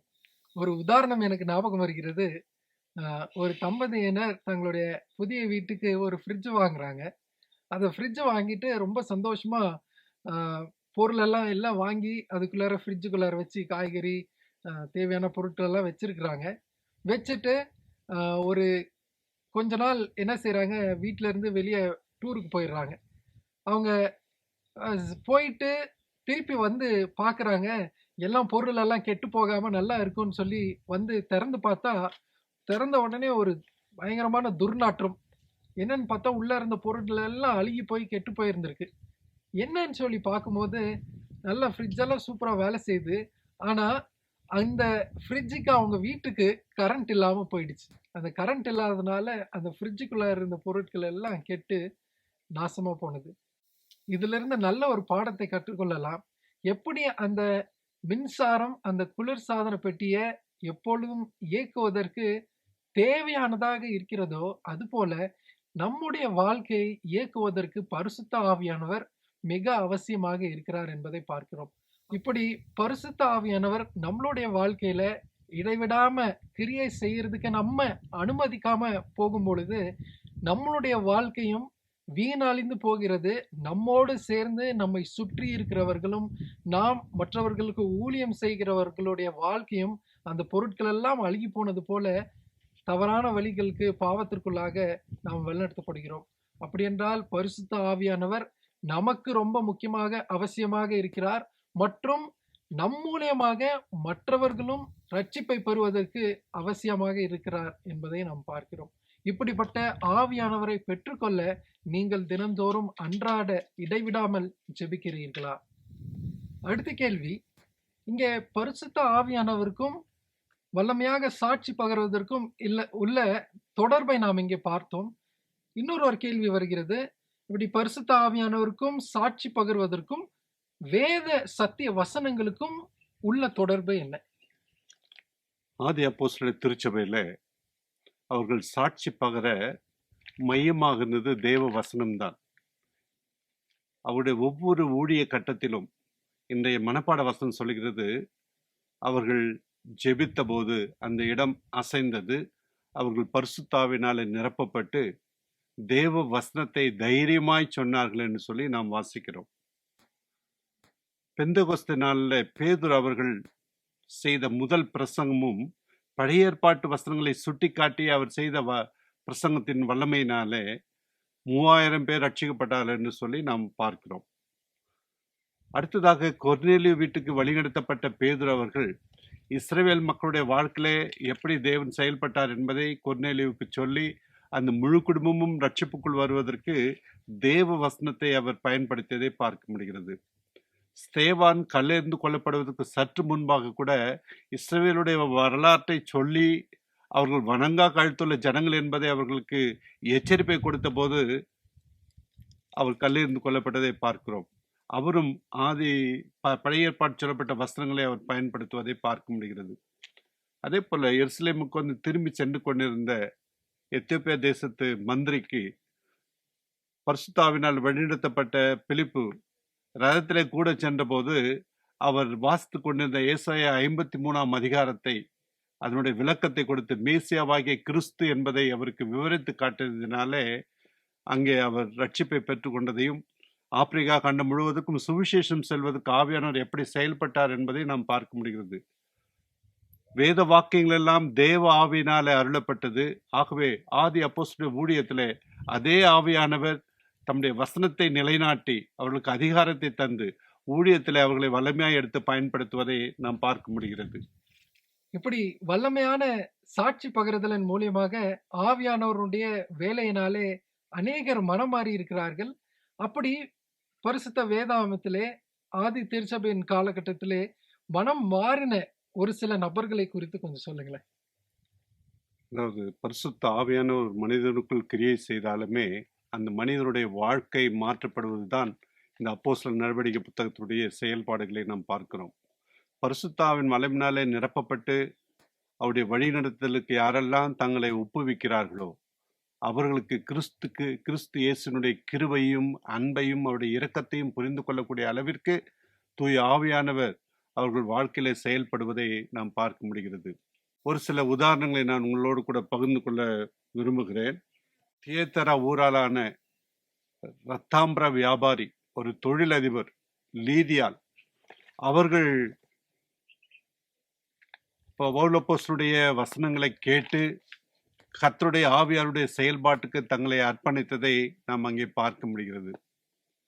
அதே போல பிலிப்பு பட்டணத்திலே ரோம அரசாங்க அதிகாரியாக இருந்த சிறை தலைவன் பரிசுத்தாவினாலே உள்ளத்தில் தூண்டப்பட்டு சத்திய வசனத்தை கேட்டு பவுலும் சீலாவும் அவர்களுக்கு சத்திய வசனத்தை சொன்னபோது அதை குடும்பமாக ஏற்றுக்கொண்ட ஒரு நிகழ்வை நாம் அங்கே பார்க்கலாம். பிசாசு பிடித்த ஒரு வேலைக்கார பெண் தன் எஜமானனுக்கு வரக்கூடிய லாபத்தை உழைத்து கொண்டிருந்த அந்த பெண் ஒவ்வொரு நாளும் பவுலப்போஸ்தலனை பார்த்து அவர்கள் கேலியாக பேசுவதை கண்டபோது அந்த தனிப்பட்ட மகளுடைய வாழ்க்கையிலும் ஆவியானவர் கிரியை செய்து இயேசுவை அறிந்து கொள்ள உதவி செய்வதை பார்க்கிறோம். எல்லாவற்றுக்கும் மேலாக மிக சிறப்பான ஒரு காரியம், மார்ஸ் மேடை நியாயாதிபதி தியோனிசியு என்ற ஒரு நியாயாதிபதி கர்த்தருடைய சத்திய வசனத்தை ஏற்றுக்கொள்வதை பார்க்கும் பொழுது ஆவியானவர் எப்படி அந்த மனிதனுடைய படித்தறிந்த அந்த மனிதனுடைய உள்ளத்திலே பேசினார், அவர் எப்படி மாறினார் என்பதை அந்த வாழ்க்கை மாற்றத்தை அவருடைய வாழ்க்கையிலே நாம் காணலாம். அடுத்ததாக இன்னொரு உதாரணத்தை நான் சொல்லும் பொழுது, ஜெபாலய தலைவன், பழைய ஏற்பாட்டிலே முழுகி கிடந்த, கலாச்சாரங்கள் மத்தியிலே ஊறி கிடந்த கிறிஸ்து எனப்பட்ட ஒரு மனிதனுடைய வாழ்க்கையில ஆவியானவர் கிரியை செய்து அவன் கர்த்தராக இயேசு கிறிஸ்துவை தன்னுடைய சொந்த இரட்சகராக ஏற்றுக்கொள்வதற்கு ஆவியானவர் செயல்பட்டதை பார்க்கிறோம். இப்படி ஒவ்வொரு தனிப்பட்ட மனிதனுடைய வாழ்க்கையிலும் ஆவியானவர் செயல்படுவது மிக ஒரு நேர்த்தியாக காணப்படுவதை அப்போஸ்தலர் நடவடிக்கை புத்தகத்தில் நாம் பார்க்கலாம். ஆவியானவர் ஒவ்வொருடைய வாழ்க்கையும் மாற்றக்கூடிய வல்லமை பெற்றவர். அதாவது நாம் இருந்த நிலையிலேயே அவர் நம்மை நோக்கி வருகிறார். அவருடைய பிரசன்னத்திலே நம்மை இழுத்து சத்தியத்தை உணர்த்துகிறது தான் அவருடைய வேலை. ஆகவே வாழ்க்கையை மாற்றக்கூடிய வல்லமை பரிசுத்த ஆவியானவருக்கு உண்டு என்பதை இந்த நிகழ்வுகள் மூலமாக நாம் காணலாம். அருமையான காரியங்களை நாம் பார்த்து கொண்டு இருக்கிறோம். ஆதி திருச்சபையிலே எப்படி ஆவியானவர் கிரியை செய்தார், எப்படி அவர்களால் சாட்சி பகர முடிந்தது, எப்படி மனமாறினார்கள் என்பதை குறித்தெல்லாம் படித்து கொண்டோம். கடைசியாக ஒரு கேள்வி, உங்களுடைய வாழ்க்கையில பரிசுத்த ஆவியானவருடைய வல்லமைனால நீங்க யாருக்காவது சத்தியத்தை சாட்சியாக சொல்லும் பொழுது ஆவியானவர் அவர்களுடைய வாழ்க்கையில கிரியை செய்த சம்பவத்தை கொஞ்சம் சொல்லுங்களேன். கர்த்தருடைய நாமம் மகிமை அடைவதாக. நான் இந்த மகத்துவமான இந்த விலையேறப்பட்ட சத்தியத்தை அறிந்து கொள்வதற்கு முன்பாக நான் ஒரு கத்தோலிக்க மார்க்கத்தை சேர்ந்தவனாக இருந்தேன். கத்தோலிக்க மார்க்கத்திலேயும் பக்தி வைராக்கியமாகத்தான் இருந்தேன். அப்படிப்பட்ட ஒரு சூழ்நிலையிலே என் கல்லூரி படிப்பை முடித்து வேலைக்காக நான் முயற்சி செய்து கொண்டிருந்த நாட்களிலே இந்த சத்தியத்தை அறிந்து கொள்ள தேவன் ஒரு வாய்ப்பை ஏற்படுத்தினார். இந்த சத்தியத்தை நான் படிக்கும்போது முதலில் மரியாதை விட்டு எப்படி வெளியே வருவது என்று சொல்லி நான் தயங்கி கொண்டிருந்தேன். ஆனாலும் ஆவியானவர் என் உள்ளத்தில் கிரியை செய்ததினாலே பல நாட்களாக பரிசுத்த வேதாகமத்துக்கு முழு வேதாகமும் கிடைக்குமா என்று சொல்லி ஏங்கி கொண்டிருந்த நாட்கள் உண்டு என்னுடைய கல்லூரி நாட்களில். அப்படிப்பட்ட நாட்களில் முழு வேதாகமத்தை ஒரு நபர் கொடுத்து இதில் உள்ள சத்தியத்தை எனக்கு சொல்லும் பொழுது ஆவியானவருடைய வாழ்க்கையில் ஒரு பெரிய ஒரு மாற்றத்தை கொண்டு வந்தார். நான் என்னுடைய குடும்பத்தில் நான் மட்டும்தான் இந்த சத்தியத்துக்குள்ளாக வர நேர்ந்தது. அதன் பின்னர் என்னுடைய உடன் பிறந்த சகோதரருக்கு சத்தியத்தை அறிவிக்க தேவன் கிருபை செய்தார். இப்பொழுது அவர் ஒரு வல்லமையான ஒரு ஊழியக்காரராக செயல்படுவதை காண முடிகிறது. இப்படியாக என்னுடைய குடும்பத்தை சார்ந்த நபர்கள் ஒவ்வொருவரையும் கர்த்தரிடத்தில் வழிநடத்தும்படியாக ஆவியானவர் எனக்கு சத்தியத்தை கற்றுக் கொடுத்ததினால இன்று வல்லமையாக ஒரு ஊழியம் செய்யக்கூடிய ஒரு ஊழியக்காரனாகவும் தேவன் என்னை சாட்சியாக வைத்திருப்பதாக நான் கர்த்தரை ஸ்தோத்திரிக்கிறேன். அதோடு மட்டுமல்ல, பல இடங்களிலே ஊழியர்களோடு இணைந்து ஊழியத்தை செய்வதற்கான வாய்ப்புகளையும் பரிசுத்த ஆவியானவர் எனக்கு ஏற்படுத்தி கொடுத்ததினாலே கிளை சபைகளை உருவாக்குவதிலும் தேவன் என்னை ஒரு கருவியாக பயன்படுத்தி வலிமையாக எடுத்து பயன்படுத்துவதற்காக நான் கர்த்தரை ஸ்தோத்திரிக்கிறேன். ஆண்டவர் ஒவ்வொரு வாழ்க்கையிலும் இன்னும் வேலை செய்து கொண்டிருக்கிறார் என்பதற்கு சாட்சியாக உங்களுடைய சாட்சி இருக்கிறது. இன்னொரு காரியம், ஆண்டவர் உங்களுடைய வாழ்க்கையில மாற்றத்தை கொடுத்த பிறகு நீங்கள் மற்றவர்களுக்கு அதை சாட்சியாக பிரசங்கிக்கும் போது முதல்ல எப்படி நமக்கு தெரியாதவங்க கிட்ட இது சொல்றது அப்படின்ற பயம் இருந்ததா? அதை எப்படி மேற்கொள்ள ஆண்டவர் உதவி செய்தார்? அதாவது சத்திய ஆவியானவர் நமக்குள்ள வந்துட்டா சத்தியத்தை சொல்லும் பொழுது பயப்பட வேண்டிய அவசியமே இல்லை. எனக்கு இது வரைக்கும் அது போன்ற பயம் ஏற்பட்டதே இல்லை. ஆனால் இடம் பொருள் ஏவல் என்று சொல்லி தமிழில் ஒரு பழமொழி உண்டு. சில நேரங்களிலே நாம் சத்தியத்தை யாருக்கு சொல்ல வேண்டும், எப்படி சொல்ல வேண்டும் சொல்லி யோசிக்கிறோம். ஆனால் ஆவியானவர் உணர்த்துவது என்றால் இவருக்கு தான் நீ சத்தியத்தை சொல்லி இவருக்கு சொல்லாதே என்று சொல்லி ஒரு காலத்திலும் அவர் கட்டாயப்படுத்தவில்லை. சத்திய வசனத்தை தைரியமாக சொல்லும்படி தேவன் வாய்ப்புகளை கதவுகளை திறந்து கொடுத்தார். அதுதான் என்னுடைய வாழ்க்கையில நான் உணர முடிகிறது. ஆகவே நம்முடைய தனிப்பட்ட வாழ்க்கையில ஆவியானவருக்கு நாம் இடம் கொடுக்கும் பொழுது நிச்சயமாகவே அவர் நம்மிலே செயல்படுவதை நாம் உணரலாம். உங்களுடைய வாழ்க்கையிலே பரிசுத்த ஆவியானவர் கிரியை செய்ய நீங்கள் அவருக்கு ஒப்பு கொடுத்திருக்கிறீர்களா? உங்கள் மூலியமாக மற்றவர்களுடைய வாழ்க்கையிலே அவர் கிரியை செய்ய நீங்கள் கருவியாக இருக்கிறீர்களா? சிந்தித்து பாருங்க. அப்படி உங்களை எடுத்து பயன்படுத்த ஆண்டவர் உங்களுக்கு அந்த மனதை தருவாராக.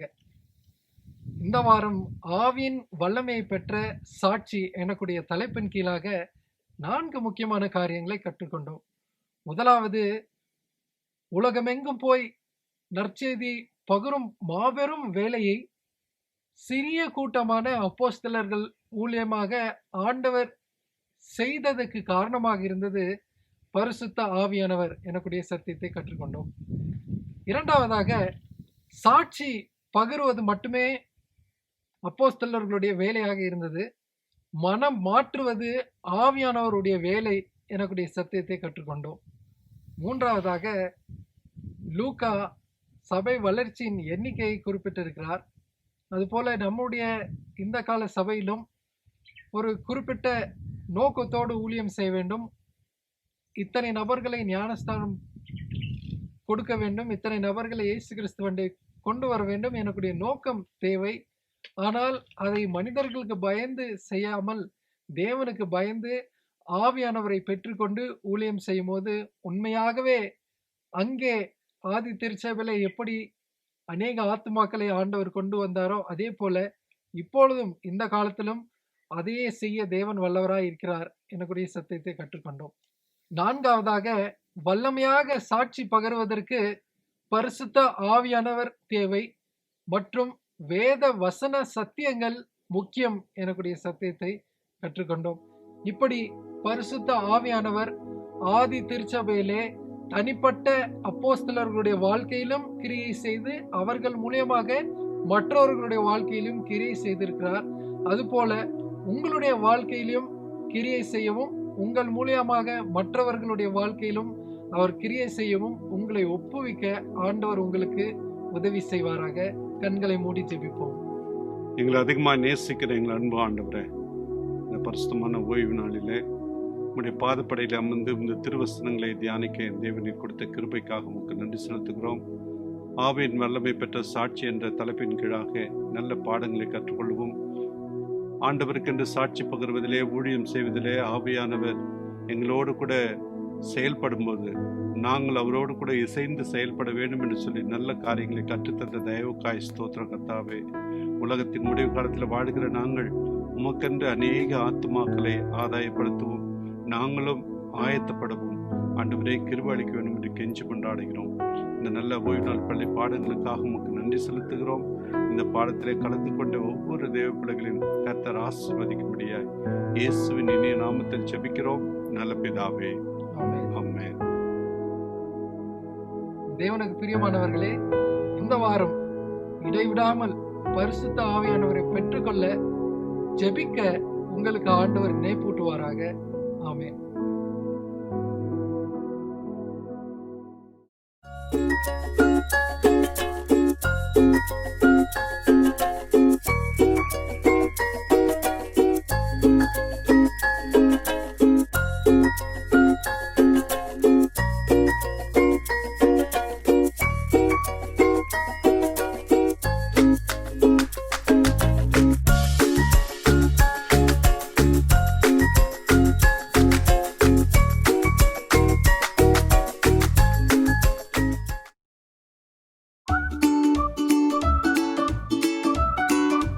ஹாய் குட்டீஸ், நான் உங்க அண்ணா ஜோ பேசுறேன்.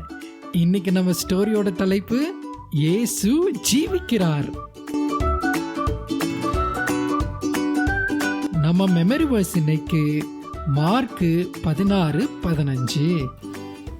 நீங்கள் உலகமெங்கும் போய் சர்வ சிருஷ்டிக்கும் சுவிசேஷத்தை பிரசங்கியுங்கள். ஹே, இந்த விஷயத்தை கண்டிப்பா என் ஃப்ரெண்ட்ஸ் கிட்ட சொல்லியே ஆகணும்ப்பா அப்படின்னு சந்தோஷத்தை அடக்க முடியாம என்னைக்காவது இருந்திருக்கீங்களா? அது போலவே ஏசப்பா உயிர் தெழுந்துட்டாருன்னு முதல்ல மேரி அக்காக்கு தான் தெரிய வந்துச்சு. இந்த சந்தோஷத்தை அவங்கனால அடக்கி வைக்கவே முடியல. ஃப்ரைடே சாயங்காலம் தான் ஏசப்பா இறந்து போனாரு. அடுத்த நாள் சாட்டர்டே ஓய்வு நாளா இருந்துச்சு. ஏசப்பா இல்லாம அந்த ஓய்வு நாள்ல சீடர்கள் எல்லாம் ரொம்ப சோகமா இருந்தாங்க. ஃப்ரைடே சாயங்காலம் சன்செட் ஆகுறதுக்கு கொஞ்ச நேரத்துக்கு முன்னாடி தான் ஏசப்பா இறந்து போனார். அதனால அருமத்தேயு ஊரை சேர்ந்த ஜோசப் அங்கிளுடைய கல்லறையில தான் ஏசப்பாவை சீடர்கள் சீக்கிரமா அடக்கம் பண்ணிட்டு போய் ஓய்வு நாளை ஆசரிச்சாங்க.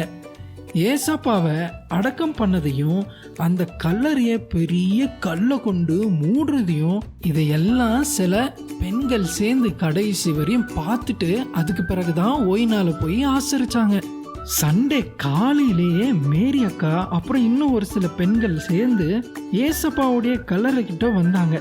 ஏசப்பாவுடைய உடம்பு மேல நல்ல வாசனையான சென்ட் பூசுறதுக்கு அவங்க சென்ட் பாட்டில் கையில தூக்கிட்டு வந்தாங்க. யார் நமக்கு அந்த பெரிய கல்லை நகர்த்தி கொடுப்பாங்க அப்படின்னு யோசிச்சுக்கிட்டே நடந்தாங்க. ஆனா இவங்க போறதுக்கு முன்னாடியே வானத்திலிருந்து ஒரு ஏஞ்சல் வந்து ஏசப்பாவுடைய கல்லறை மேல இருந்த கல்லை பூமி அதிர்ச்சி வர வச்சு அதை நகர்த்தி விட்டுட்டாரு. அப்புறம் கல்லறையில இருந்த ஏசப்பா உயிரோடு எழுந்து வெளியே வந்தாரு. மேரி அக்கா திறந்திருக்க கல்லறை பார்த்துட்டு ஆச்சரியமா நின்னாங்க. தைரியமா கல்லறைக்குள்ளார போய் பார்த்தா அங்க ஏசப்பாவை காணோம். அப்போ அந்த ஏஞ்சல் அவங்க கிட்ட, பயப்படாதீங்க, ஏசப்பாவை நீங்க தேடுறீங்கன்னு எனக்கு தெரியும், ஆனா அவர் இங்க இல்ல. ஏசப்பா சொன்ன மாதிரியே அவர் உயிர் தெழுந்துட்டாரு. சீக்கிரமா போய் இத சீடர்கள் கிட்ட சொல்லுங்க. ஏசப்பா கலிலேயா ஊருக்கு போய்கிட்டு இருக்காரு, நீங்க அங்க ஏசப்பாவை பார்க்கலான்னு அந்த ஏஞ்சல் சொன்னாரு. இத கேட்ட உடனே, அப்படியா ஏசப்பா உயிர் தெழுந்தாரான்னு ஆச்சரியமா கேட்டாங்க. ஏசப்பா உயிர் தெழுந்துட்டாருன்னு சந்தோஷத்துல அவங்க கொண்டு வந்த சென்ட் பாட்டில எல்லாம் அங்கேயோ போட்டுட்டு ஃபுல் எனர்ஜியோட சந்தோஷமா அவங்கனால எவ்வளோ ஸ்பீடா ஓட முடியுமோ அவ்வளோ ஸ்பீடா ஊருக்குள்ளார ஓடி போய் சீடர்கள் கிட்ட எல்லாமே ஏசப்பா உயிர் தெழுந்துட்டாருன்னு சொன்னாங்க. அவங்கனால அந்த சந்தோஷத்தை அடக்கவே முடியல. இதே செய்திய உலகத்துக்கு சொல்ற வேலைய நமக்கு கொடுத்திருக்கிறாரு. ஏசப்பா ஹெவனுக்கு போறதுக்கு முன்னாடி அவருடைய டிசைபிள்ஸ் கிட்ட, நீங்க உலகம் எங்கும் போய் சகல ஜாதிகளையும் சீஷராக்கி பிதா குமாரன் பரிசுத்த ஆவியினாலே ஞானஸ்தானம் கொடுங்கள்னு சொன்னாரு. இந்த நல்ல செய்திய நீங்க வெக்கப்படாம உங்க ஃப்ரெண்ட்ஸுக்கு சொல்லுவீங்கன்னு நம்புறேன். ஓகே குட்டீஸ், அடுத்த வாரம் இன்னொரு கதையோட உங்களை சந்திக்கிறேன். பாய் பாய்.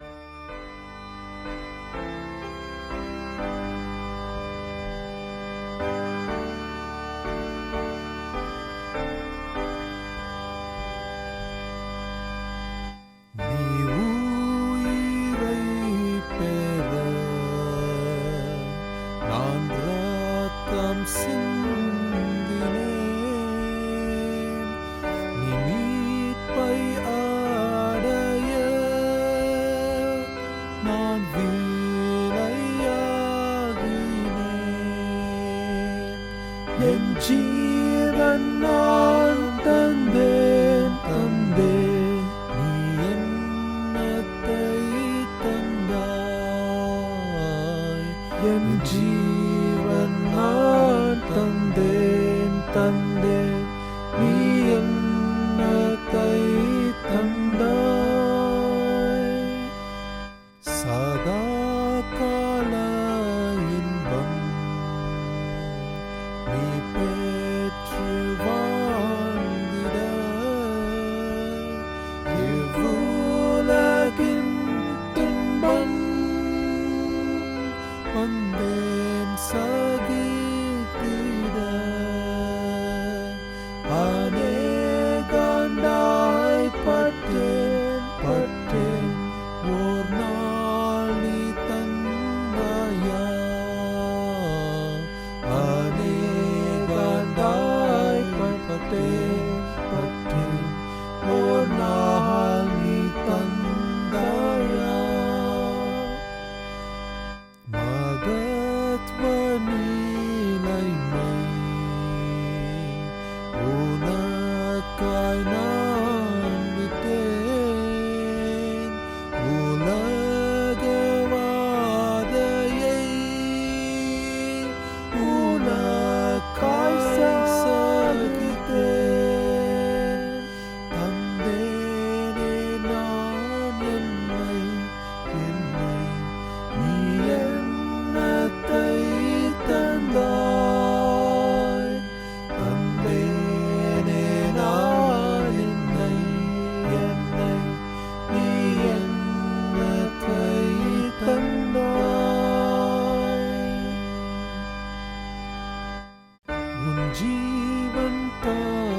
வாசம் செய் உன்னேசமே பற்காய் பூலோக வாழ்வு பொய் ஜீவி நித்யத்திற்காய் குப்பை உலகெல்லாம் எல்லாம் அவரை பின் செல்லு குப்பை உலகெல்லாம் எல்லாம் அவரை பின் செல்லு.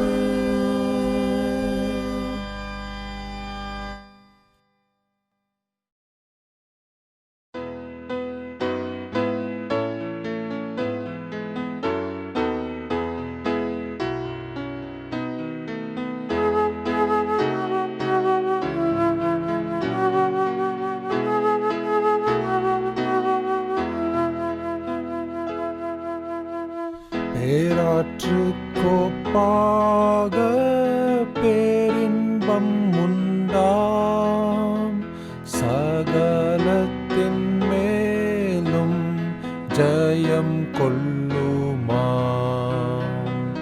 நிறைந்து என்னாலும் வற்றி போகாதாம் நிறைந்து என்னாலும் ஆழ்ந்திருக்குமாம் ஏகோவாவின் பேரில் சிந்தை வைத்தவன் பூரண சந்தோஷம் அடைந்தேறுவான் ஜீவ ஊற்று நின்று நதி பாயுதே ஜீவ பிராணியாவும் பிழைக்கும் என்றே போகும் இடம் எங்கும் செழிப்பாகுமாம் பானம் பண்ணும் யாவும் தாகம் தீருமாம் ஏகோவாவின் பேரில் சிந்தை வைத்தவன் பூரண சந்தோஷம் அடைந்திடுவான். இயேசுவே உம்மண்டை வந்திடைகிறே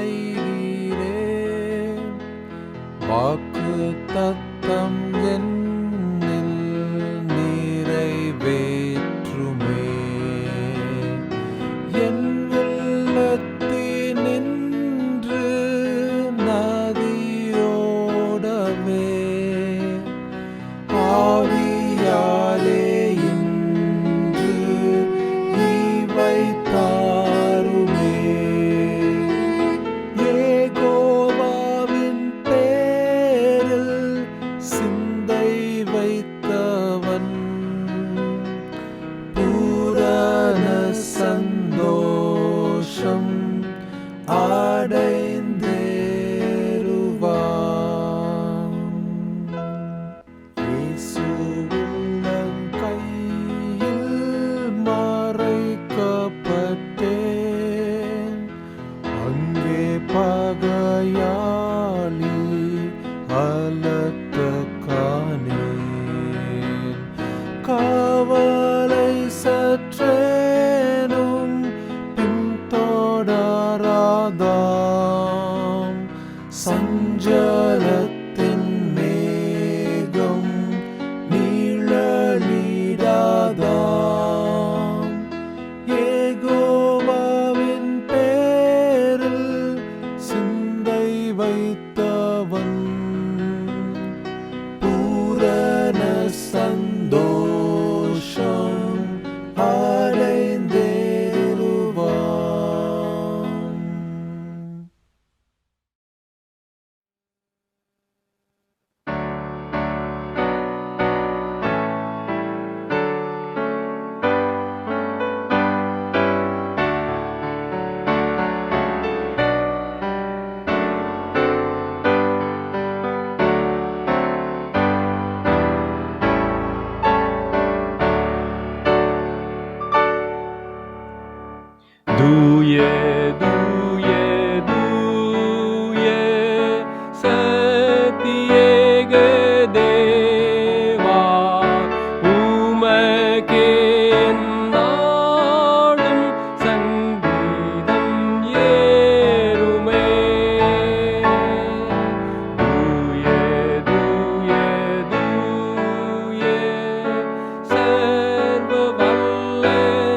கர்த்தருடைய பரிசுத்த நாமத்திற்கு மகிமையுண்டாவதாக.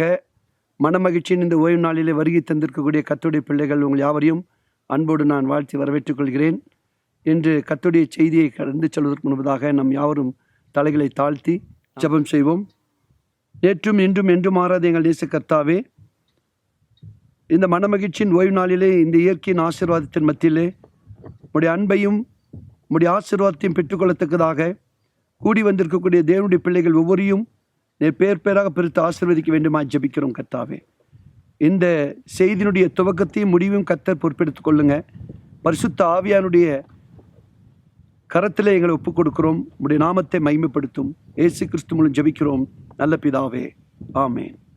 இன்றைக்கு கிறிஸ்துவ வாழ்க்கையில் ஒரு அனலுள்ள ஒரு வாழ்க்கையை இருப்பதற்கு ரொம்ப முக்கியமானது என்னன்னு கேட்டிங்கன்னா ஜெபம்.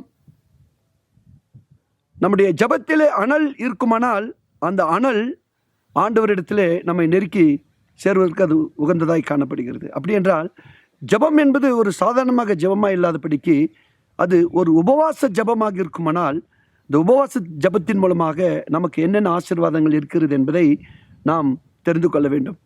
இங்கே உட்கார்ந்திருக்கக்கூடிய உங்களிடத்தில் நான் கேட்கக்கூடிய ஒரு கேள்வி, நீங்கள் உங்களுடைய வாழ்க்கையிலே எத்தனை முறை உபவாசம் இருந்திருக்கிறீர்கள் என்று இப்படி கேட்டோம் என்று சொன்னால், உபவாசம் என்றால் என்ன என்று தான் நிறைய பேர் சொல்வார்கள். ஆனால் இன்றைக்கு 10ல் 2 கூட உபவாசம் இருந்து ஜெபிப்பது கிடையாது. அந்த ஜெபத்தினுடைய மேன்மையை நாம் புரிந்து கொள்ள வேண்டும். ஆகவே இன்று நாளிலே உபவாசத்தினுடைய நோக்கம் என்ன, உபவாசம் ஜெபம் எதற்காக இருக்க வேண்டும் என்பதை பற்றி பரிசுத்த வேதாகமத்திலிருந்து நாம் தியானிக்கப் போகிறோம். இங்கே ஒரு வசனம் இருக்கிறது. யோவேல் 2ஆம் அதிகாரம் 15ஆம் வசனத்தை எடுத்து வைத்துக் கொள்ளுங்கள். யோவேல் 2ஆம் அதிகாரம் 15வது வசனம். இந்த வசனம் இவ்விதமாக சொல்லுகிறது, சீயோனிலே எக்காலம் உதுங்கள், பரிசுத்த உபவாச நாளை நியமிங்கள். சீயோனில் எக்காலம் உதுங்கள், பரிசுத்த உபவாச நாளை நியமிங்கள் என்பதே. அப்போ பரிசுத்த உபவாச நாளை நியமிங்கள் என்றால் என்ன? நம்முடைய வாழ்க்கையிலே பரிசுத்த ஒரு உபவாசம் நாம் நியமிக்கும் பொழுது அது ஒரு விசேஷித்த உபவாசமாக காணப்படுகிறது. நம்முடைய வாழ்க்கையுடைய அநேக தேவைகள் இருக்கிறது. அந்த தேவைகளிலே நாம் உபவாசம் இருந்து ஜெபிக்கும் பொழுது அவருடைய ஆசீர்வாதத்தை நாம் பெற்றுக்கொள்ள முடிகிறது. ஆகவே எனக்கு அன்பான தேவனுடைய பிள்ளைகளே, உங்களுடைய வாழ்க்கையில் என்னுடைய வாழ்க்கையில் உபவாசம் என்பது என்ன? நம்முடைய ஜெபத்திற்கு வல்லமை கொடுப்பது, நம்முடைய ஜெபத்திற்கு அனல் கொடுப்பது. நம்முடைய வாழ்க்கையிலே அன்றாட நம்முடைய ஜீவியத்தில் அந்த ஜெபம் ஒரு வல்லமையுள்ள ஜெபமாக இருக்கப்பட வேண்டுமானால் உபவாசம் இருக்க வேண்டும் என்பது அவசியமாக இருக்கிறது. அதாவது உபவாசம் என்பது நம்மை நாமே தாழ்த்தி தேவனுடைய சமூகத்தில் ஜெபிப்பது தான் அந்த உபவாசம் என்பதாக தெரிகிறது. சரி, ஏன் உபவாசித்து நாம் ஜெபிக்க வேண்டும்? உபவாசம் என்றால் என்ன? உபம் என்றால் இறைவன், வாசம் என்றால் அவரோடு வாசம் செய்வது. இறைவனோடு வாசம் பண்ணுவது தான் உபவாசம். எனவே இந்த சாப்பிடக்கூடிய விஷயத்தில், நாம் உணவருந்த விஷயத்தில் எல்லாவற்றையும் நாம் விட்டு ஒரு நாள் அல்லது 2 நாள் அல்லது 3 நாள் அல்லது 40 நாள் தேவனுடைய சமூகத்தில் நாம் உபவாசம் இருக்கும் பொழுது என்ன நடைபெறுகிறது என்று சொல்லி பார்க்க வேண்டும். இந்த உணவு எந்த அளவுக்கு நாம் கட்டுப்படுத்துகிறோமோ அது நம்முடைய ஆவிக்குரிய வாழ்க்கையும் கட்டுப்படுத்துவதாக காணப்படுகிறது. எனவே இந்த உணவு தான் இந்த உலகத்திற்கு ஒரு சோதனையாக அமைந்தது என்று சொல்லி பார்க்கிறோம். பரிசுத்த வேதாகமத்தில் மனிதனுக்கு ஏற்பட்ட முதல் சோதனை உணவுதான். உணவு சாப்பிடுவதில் தான் என்ன இருக்கிறது? சோதனை இருக்கிறது. இருதயத்திற்கு செல்ல வயிறுதான் வலி என்று ஒரு பழமொழி சொல்லப்பட்டிருக்கிறது. இருதயத்திற்கு வலி வயிறு என்று சொல்லி. அப்படி என்றால் நம் இருதயம் செம்மையாக இருக்க வேண்டுமானால் நம் வயிற்றின் வழியாக செல்லக்கூடிய உணவுகள் அது சிறந்ததாக காணப்பட வேண்டும். ஆகவே நாம் உபவாசம் இருந்து ஜெபிக்கும் பொழுது என்னென்ன காரியங்கள் நடைபெறுகிறது என்பதை பற்றி நாம் சில ஆழமான செய்திகளை நாம் பார்க்க போகிறோம். 1 கொரிந்தியர் 10ஆம் அதிகாரம் 7ஆம் வசனத்திலே இவ்விதமாக நாம் வாசிக்கிறோம். ஜனங்கள் புசிக்கவும் குடிக்கவும் உட்கார்ந்து விளையாட எழுந்திருந்தார்கள் என்று எழுதியிருக்கிறபடி அவர்களில் சிலர் விக்கிரக ஆராதனைக்காரர் ஆனது போல நீங்களும் ஆகாதீருங்கள் என்று சொல்லுகிறது. அப்படி என்றால் இஸ்ரவேல் ஜனங்கள் எப்படி விக்கிரக ஆராதனைக்காரர்களாக மாறினார்கள்? உண்மையான தேவனை விட்டுவிட்டு தேவனுக்கு எதிராக கலகம் செய்து விக்கிரக ஆராதனைகள் செய்து பலிபீடங்களை கட்டி மேடைகளை கட்டி அவர்கள் கூத்தாடி நடனமாடி ஆண்டவரை விட்டு விலகி போவதற்கு அது எதுவாக இருந்தது என்று சொன்னால் உணவு. இன்று கூட மக்களை நாம் பார்க்கும் பொழுது எங்கேயாவது காட்டிலே சென்று நாம் என்ன செய்ய வேண்டும், கூட்டாக சேர்ந்து நாம் அங்கே உணவு சமைக்க வேண்டும் என்று சொல்லி அவர்கள் விருப்பம் போல உணவுகளை சமைத்து அந்த வனாந்தரங்களை சாப்பிடுவதை நாம் பார்க்க முடிகிறது. இப்படிதான் இஸ்ரேல் ஜனங்கள் இந்த உணவுக்காகவே அவர்கள் என்ன செய்தார்கள், அங்கே தனியிலே காடுகளிலே சென்று அவர்கள் தூபம் காட்டி மேடைகளை அமைத்து பலிபீடங்களை அமைத்து அதற்காக ஆடுகளை வெட்டி அவர்கள் புசித்தார்கள், குடித்தார்கள் என்று சொல்லி பார்க்கிறோம். ஆகவே இந்த உணவு எங்கே கொண்டு போய் நிற்கிறது என்று சொன்னால் விக்கிரக ஆராதனைக்கு அது மனிதர்களை தள்ளுகிறதாக நாம் இங்கே பார்க்கிறோம்.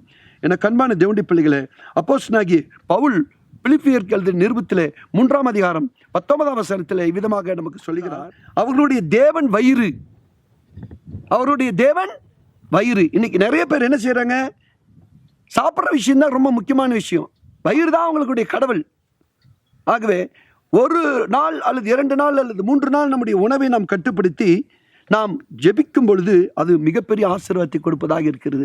லூக்கா எழுதின சுவிசேஷத்திலே 21ஆம் அதிகாரம் 34ஆம் வசனம் விதமாக சொல்கிறது, கடைசி காலத்திலே இயேசு எச்சரித்த ஒரு அற்புதமான ஒரு வசனம் இங்கே நாம் பார்க்கிறோம்.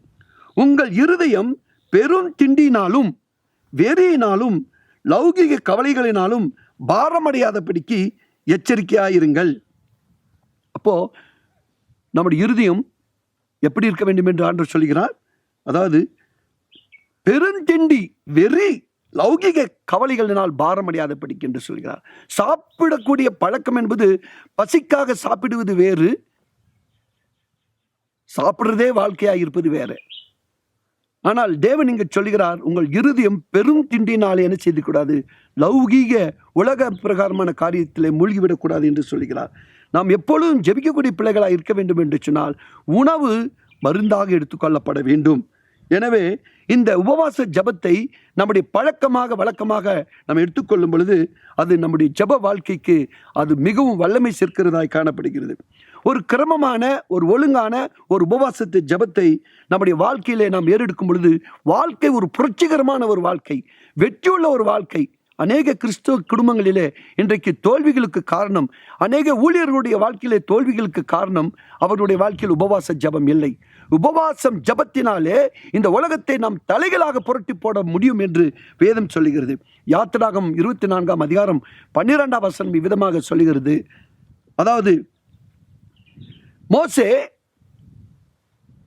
தேவனை சந்திக்கும் பொழுது தேவன் அவரை பார்த்து, நீ இந்த மலையின் மீது ஏறி வா என்று சொன்னார். அப்படி அவர் மலையின் மீது அங்கே போய் அவர் இருந்தார் என்று சொல்லி பார்க்கிறோம். ஆனால் 40 நாட்கள் மோசே உபவாசம் இருந்து தேவனுடைய திருக்கட்டளைகளை பெற்றார் என்று சொல்லி பார்க்கிறோம். அப்படி என்றால் உலகத்தை படைத்த அண்ட சராசரங்களை படைத்த தெய்வம் தன்னுடைய சொந்த விரலினாலே 10 கற்பனைகளை எழுதி 2 படைகளாக மோசேனிடத்தில் கொடுப்பதற்காக அதை பெற்றுக்கொள்வதற்கு எவ்வளோ பெரிய பரிசுத்தம் அங்கே தேவைப்பட்டது. ஆகவேதான் தேவன் மோசேயை சீனாய் மலைக்கு அழைக்கும் பொழுது அவர் 40 நாட்கள் உபவாசம் இருந்தார் என்று சொல்லி பார்க்கிறோம். அப்படி என்றால் பரிசுத்த திருக்கட்டளைகளை பெற்றுக்கொள்வதற்கு பரிசுத்தமான ஒரு மனத்தாழ்மையான அனுபவம் நமக்கு இருக்க வேண்டும் என்பதற்காகத்தான் தேவன் இப்படிப்பட்ட ஒரு அருமையான பாடத்தை மோசேக்கு கற்றுக் கொடுத்தார் என்று சொல்லி பார்க்கிறோம். லூக்கா 4ஆம் அதிகாரம் முதல் 2 வசனங்களை நாம் இவ்விதமாக வாசிக்கிறோம். இயேசு பரிசுத்தாவினாலே நிறைந்தவராய் யோர்தானை விட்டு திரும்பி ஆவியானவராலே வனாந்திரத்திற்கு கொண்டு போகப்பட்டு 40 நாள் பிசாசினால் சோதிக்கப்பட்டார். அந்த நாட்களில் அவர் ஒன்றும் புசியாது இருந்தார் என்று சொல்லி பார்க்கிறோம். ஆம், என கண்பான தேவனுடைய பிள்ளைகளே, பழைய ஏற்பாட்டு காலத்திலே மோசே என்கிற பக்தர் எப்படி 40 நாட்கள் உபவாசம் இருந்தாரோ அதே போன்றுதான் கர்த்தராகிய இயேசு கிறிஸ்து இந்த உலகத்தில் தம்முடைய ஊழியத்தை ஆரம்பித்து வைப்பதற்கு முன்பதாக அவர் 40 நாட்கள் வனாந்தரத்திலே இருந்தார் என்று சொல்லி பார்க்கிறோம். அந்த 40 நாட்களிலே பிசாசு கிறிஸ்துவை மிகவும் சோதனையின் பாதையிலே நடத்தினான் என்று சொல்லி பார்க்கிறோம். அப்ப கர்த்தராகிய இயேசு கிறிஸ்துவுக்கு இந்த உலகத்திலே தேவனுடைய ஊழியத்தை ரட்சிப்பின் திட்டத்தை நிறைவேற்றும் என்பதற்காக அவர் 40 நாட்கள் தனித்திருந்து வனாந்திரத்தில் ஜெபித்தார் என்று சொல்லி பார்க்கிறோம். நன்றாக யோசித்து பாருங்கள், இயேசு கிறிஸ்துக்கு வந்த அந்த சோதனை என்ன தெரியுமா? 3 சோதனை. பிசாசு 40 நாள் உபவாசம் முடிந்த பிறகு அவருக்கு பசி உண்டாயிற்று என்று சொல்லி பார்க்கிற வேதாகமத்தில். பசி வரும்பொழுது சாத்தான் அங்கே அந்த பசியை எப்படி பயன்படுத்துகிறான் பாருங்கள். எங்கே கற்களை எடுத்து இதை அப்பம் உண்டாக்கி என்று சொல்கிறான். இங்கே அந்த உப்பரிக்கின் மேலே கொண்டு போய் நிறுத்தி இங்கிருந்து தாழை குதியும் என்று சொல்கிறான். மூன்றாவதாக, இந்த பூமியில் உள்ள எல்லா காரியம் எனக்காக ஒப்பு கொடுக்கப்பட்டிருக்கிறது, எனவே நீ என்னை சாஷ்டாங்கமாய் விழுந்து என்னை படிந்து கொள்ள வேண்டும் என்று சொல்லுகிறான். இப்படி 3 விதமான சோதனைகளை கொடுத்த பொழுது கிறிஸ்து சாத்தானை ஜெயித்தார் என்று சொல்லி பார்க்கிறோம். ஆம், எனக்கு அருமையான தேவனுடைய பிள்ளைகளே, நம்முடைய வாழ்க்கையில சாத்தானுடைய எல்லா விதமான சோதனைகளிலிருந்து நாம் மீள வேண்டும் என்று சொன்னால் கிறிஸ்து எப்படி ஜெபித்து அவருடைய ஊழியத்தை ஆரம்பித்து வைப்பதற்கு முன்பதாக 40 நாட்கள் கடுமையான உபவாசம் இருந்தாரோ, அதை போன்று நாமும் நம்முடைய வாழ்க்கையில பல நல்ல காரியங்களை பெற்றுக்கொள்வதற்கு, ஆசீர்வாதமான காரியங்களை பெற்றுக்கொள்வதற்கு, பல்வேறுபட்ட உபத்திரவங்கள், பிரச்சனைகள், போராட்டங்கள், வன்கண், சூழ்ச்சி, தந்திரங்கள் மத்தியில் வாழக்கூடிய நமக்கு வெற்றியுள்ள ஒரு வாழ்க்கை வேண்டும் என்று சொன்னால் நாம் தனித்திருந்து விழித்திருந்து ஜெபிக்க வேண்டும் என அன்பான தேவனுடைய பிள்ளைகளை யோசித்து பாருங்கள்.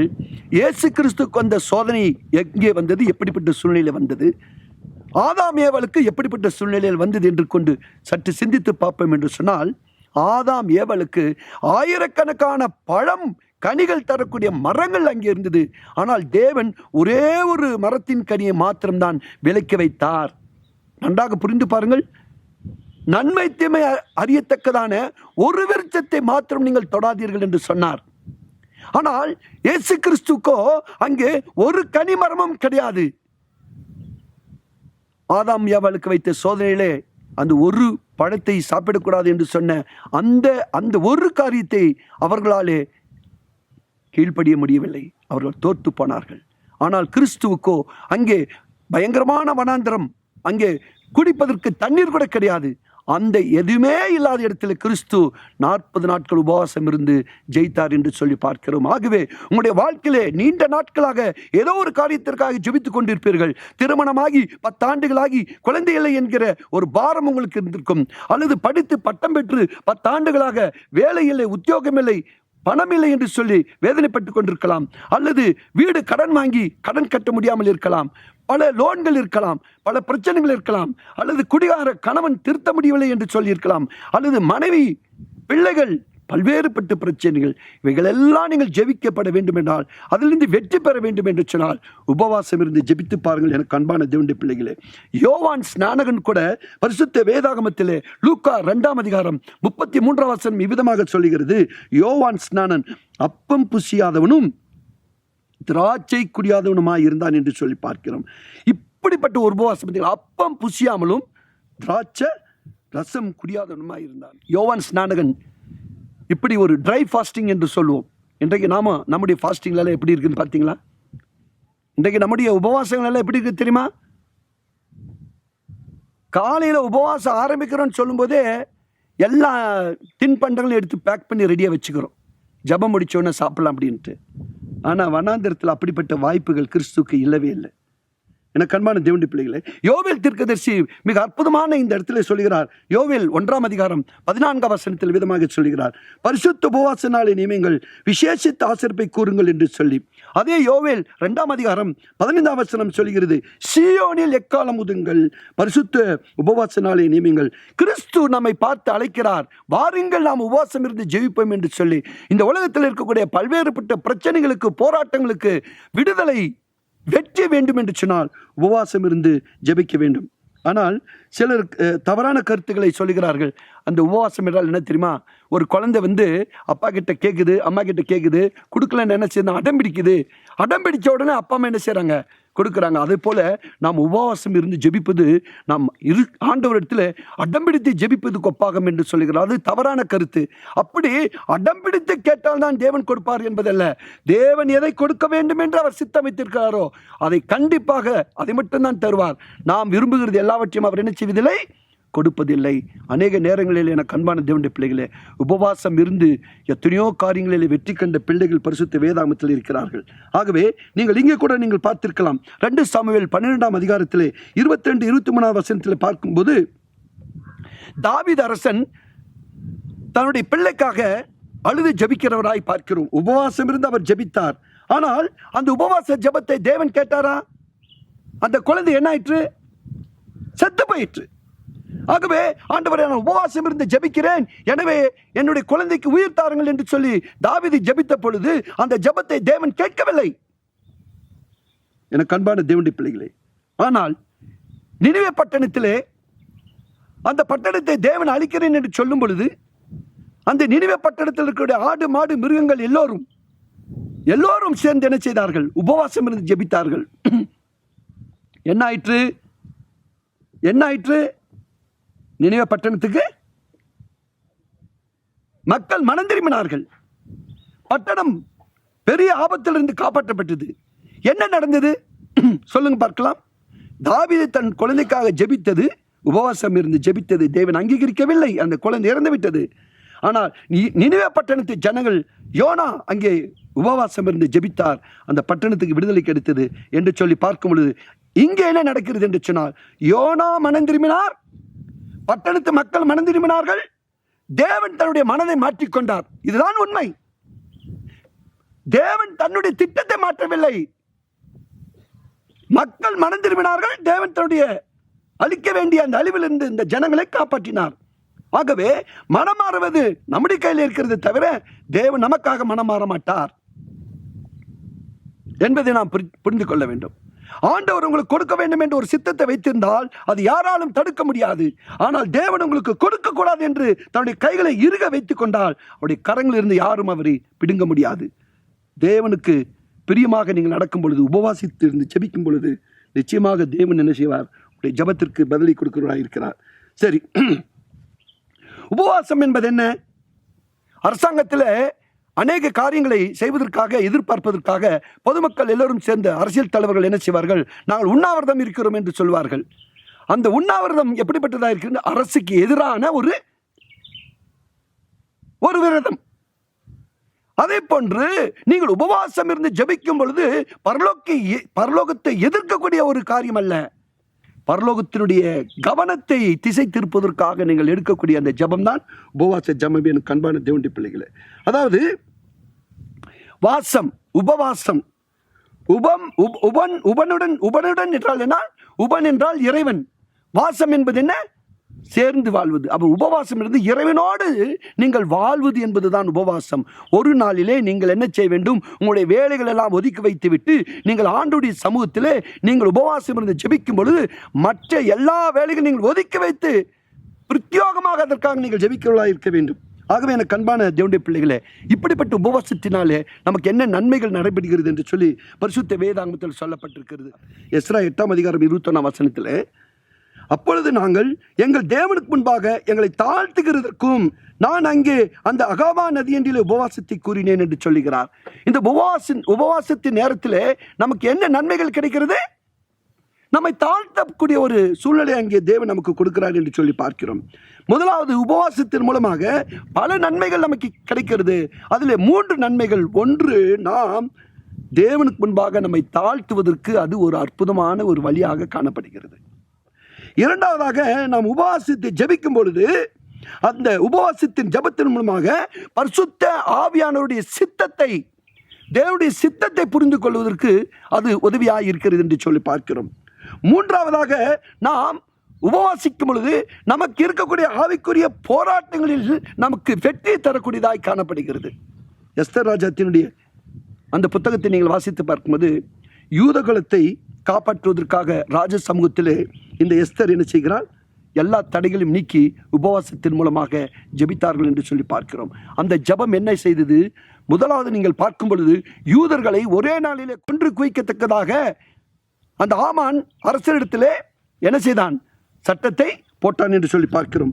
என்ன நடந்தது? மக்கள், சூசான் பட்டணம் கலங்கியது. ஒரே நாளிலே அந்த இடத்துல, அந்த தேசத்தில் இருந்த யூதர்கள் எல்லாம் கொன்று குவிக்க வேண்டும் என்று சொல்லி சட்டம். சூசான் நகரம் கலங்கிட்டு என்று சொல்லி பார்க்கிறோம். ஆனால் எஸ்தர் ராஜாத்தி அரசரிடத்தில் சென்று தடைகளை தூக்கி எறிந்து அவள் அரசரை சந்திக்க போவதற்கு முன்பதாக மனிதர்கள், மிருகங்கள் முதல் கொண்டு அவர்கள் உபவாசம் இருந்து ஜெபித்தார்கள் என்று சொல்லி பார்க்கிறோம். அந்த ஜெபத்தின் மூலமாக தேவன் வெற்றியை கட்டளையிட்டார். ஆமானை தேவன் என்ன செய்தார்? தூக்கிலிட்டார். எங்கே பார்க்கும் பொழுது எஸ்தர் ராஜாத்தினுடைய அந்த ஜெபத்தின் மூலமாக, உபவாசத்தின் மூலமாக யூத குலம் காப்பாற்றப்பட்டது. வேதம் சொல்லுகிறது, சூசான் நகரம் அங்கே கலங்கிட்டு என்று சொல்லி பார்க்கிறோம். பிறகு அந்த அதிகாரத்தோடு இறுதியை நீங்கள் பார்க்கும் பொழுது சூசான் நலம் குதூகலமாயிற்று என்று சொல்லி பார்க்கிறோம். நம்முடைய வாழ்க்கையில தேவனுடைய வல்லமையை பெற்றுக்கொள்ள வேண்டும் என்று சொன்னால், வெற்றியை பெற்றுக்கொள்ள வேண்டும் என்று சொன்னால் நாம் என்ன செய்ய வேண்டும்? உபவாசம் இருந்து ஜெபிக்கிறவர்களாய் நாம் காணப்பட வேண்டும். எனக்கு அன்பான தேவனுடைய பிள்ளைகளே, 1 சாமுவேல் 7ஆம் அதிகாரம் 11ஆம் வசனத்திலே இந்த குறிப்பை நான் வாசிக்க விரும்புகிறேன். இஸ்ரவேல் ஜனங்கள் சாமுவேலுடைய தலைமையில மிஸ்பாவில் உபவாசித்து ஜெபித்துக் கொண்டிருக்கிற பொழுது பெலிஸ்தியர்கள் யுத்தத்துக்குள் வருகிறார்கள். மிஸ்பாவிலிருந்து பெலிஸ்தியரை பின்தொடர்ந்து போய் பெத்காரின் பள்ளத்தாக்கு மட்டும் அவர்களை முறியடித்தார்கள் என்று சொல்லி பார்க்கிறோம். ஆகவே எனக்கு அன்பான தேவனுடைய பிள்ளைகளை, அநேக நேரங்களில் நாம் பார்க்கும் பொழுது போருக்கு வந்தவர்கள் அந்த போரிலே பயந்து திகழடைந்திருக்கிற நேரத்தில் கூட அவர்கள் உபவாசம் இருந்து ஜெபித்தார்கள். அதனாலே அவர்களுக்கு வெற்றி கிடைத்தது என்று சொல்லி பார்க்கிறோம். எனக்கு அன்பான தேவனுடைய பிள்ளைகளே, 2 நாளாகமும் 20ஆம் அதிகாரம் 3ஆம் வசனத்தில் விதமாக வாசிக்கிறோம். யோசபாத் பயந்து கர்த்தரை தேடுகிறதுக்கு ஒருமுகப்பட்டு யூதாவெங்கும் உபவாசத்தை கூறி அறிவித்தான் என்று சொல்லி பார்க்கிறோம். யோசபாத்திற்கு விரோதமாக திரளான சேனைகள் அங்கே வரும் பொழுது அவன் உபவாசம் இருந்து ஜெபித்தான் என்று சொல்லி பார்க்கிறோம். உபவாசம் இருந்து ஜெபிக்கும் பொழுது எவ்வளோ பெரிய நன்மைகள் கிடைக்கிறது. நிறைய பேர் என்ன செய்யணும், உபவாசம் இருந்து ஜெபம் பண்ணினாக்க நம்ம பாட்டுக்கு நம்ம வேலையை செஞ்சுக்கிட்டு அப்புறம் உபவாசம் இருக்கன்ட்டு முகத்தை வாடி வச்சுக்கிட்டு இருக்கிறதல்ல உபவாசம். உபவாசம் என்றால் தனியாக நீங்கள் வீட்டில் இருந்து அந்த உபவாச நேரத்தில் நீங்கள் செய்ய வேண்டிய வேலை என்று சொன்னால் நீங்கள் ஜெபிக்கிறவர்களாக இருக்க வேண்டும். ஜெபத்திற்காக அந்த நாளை நீங்கள் ஒதுக்கி வைக்க வேண்டும். அடுத்தது தேவனை நீங்கள் ஆராதிக்க வேண்டும். இங்கே அப்போஸ்தலர் 13ஆம் அதிகாரம் 2ஆம் வசனம் சொல்கிறது, அவர்கள் கர்த்தருக்கு ஆராதனை செய்து உபவாசித்துக் கொண்டிருந்த பொழுது என்று சொல்லுகிறது. அப்படி என்றால் உபவாசம் என்றால் கர்த்தரை ஆராதிக்க வேண்டும், கர்த்தரை துதிக்க வேண்டும், நீங்கள் ஜெபிக்க வேண்டும், நீங்கள் உபவாசம் இருக்க வேண்டும். என அன்பான தேவனுடைய பிள்ளைகளே, நீங்கள் உபவாசம் இருக்கும் பொழுது நீங்கள் வேதத்தை வாசிக்க வேண்டும், ஜெபிக்க வேண்டும், துதிக்க வேண்டும், ஆராதனை செய்ய வேண்டும். அது மாத்திரமல்ல, இயேசு கிறிஸ்துவை பற்றி மற்றவர்களுக்கு நீங்கள் சொல்லுவதற்காக அந்த நாளை நீங்கள் பயன்படுத்தலாம். இன்னைக்கு நாம உபவாசம் இருக்குன்னா உலகத்துக்கே தெரியுது. என்னப்பா டிஃபனுக்கு வரலையா? உபவாசம் இருக்குங்க. சாப்பாட்டுக்கு வரலையாப்பா? உபவாசம் இருக்கேன். ஆனால் பழைய ஏற்பாட்டு காலத்தில் உபவாசம் இருக்கிறது யாருக்குமே தெரியாது. இன்றைய நாளில் எனக்கு அன்பான தேவனுடைய பிள்ளைகளே, மத்தேயு 6ஆம் அதிகாரம் 17ஆம் வசனம் சொல்கிறது, நீயோ உபவாசிக்கும் பொழுது அந்த உபவாசம் மனுஷர்களுக்கு காணப்படாமல் அந்தரங்கத்தில் இருக்கிற உன் பிதாவைக்கே காணப்படும்படியாக உன் தலைக்கு எண்ணெய் பூசி உன் முகத்தை கழுவே. உபவாசம் எப்படி இருக்க வேண்டும்? நல்லா குளிச்சுட்டு தலைக்கு எண்ணெய் வச்சு தலைவாரிட்டு நல்ல ட்ரெஸ் பண்ணிட்டு அந்த ஜபம், அந்த உபவாச ஜபம் யாருக்கு மட்டும்தான் தெரியணும்? ஆண்டவருக்கு மட்டும்தான் தெரியணும். மற்றவங்களுக்கு யாருக்குமே தெரியக்கூடாது.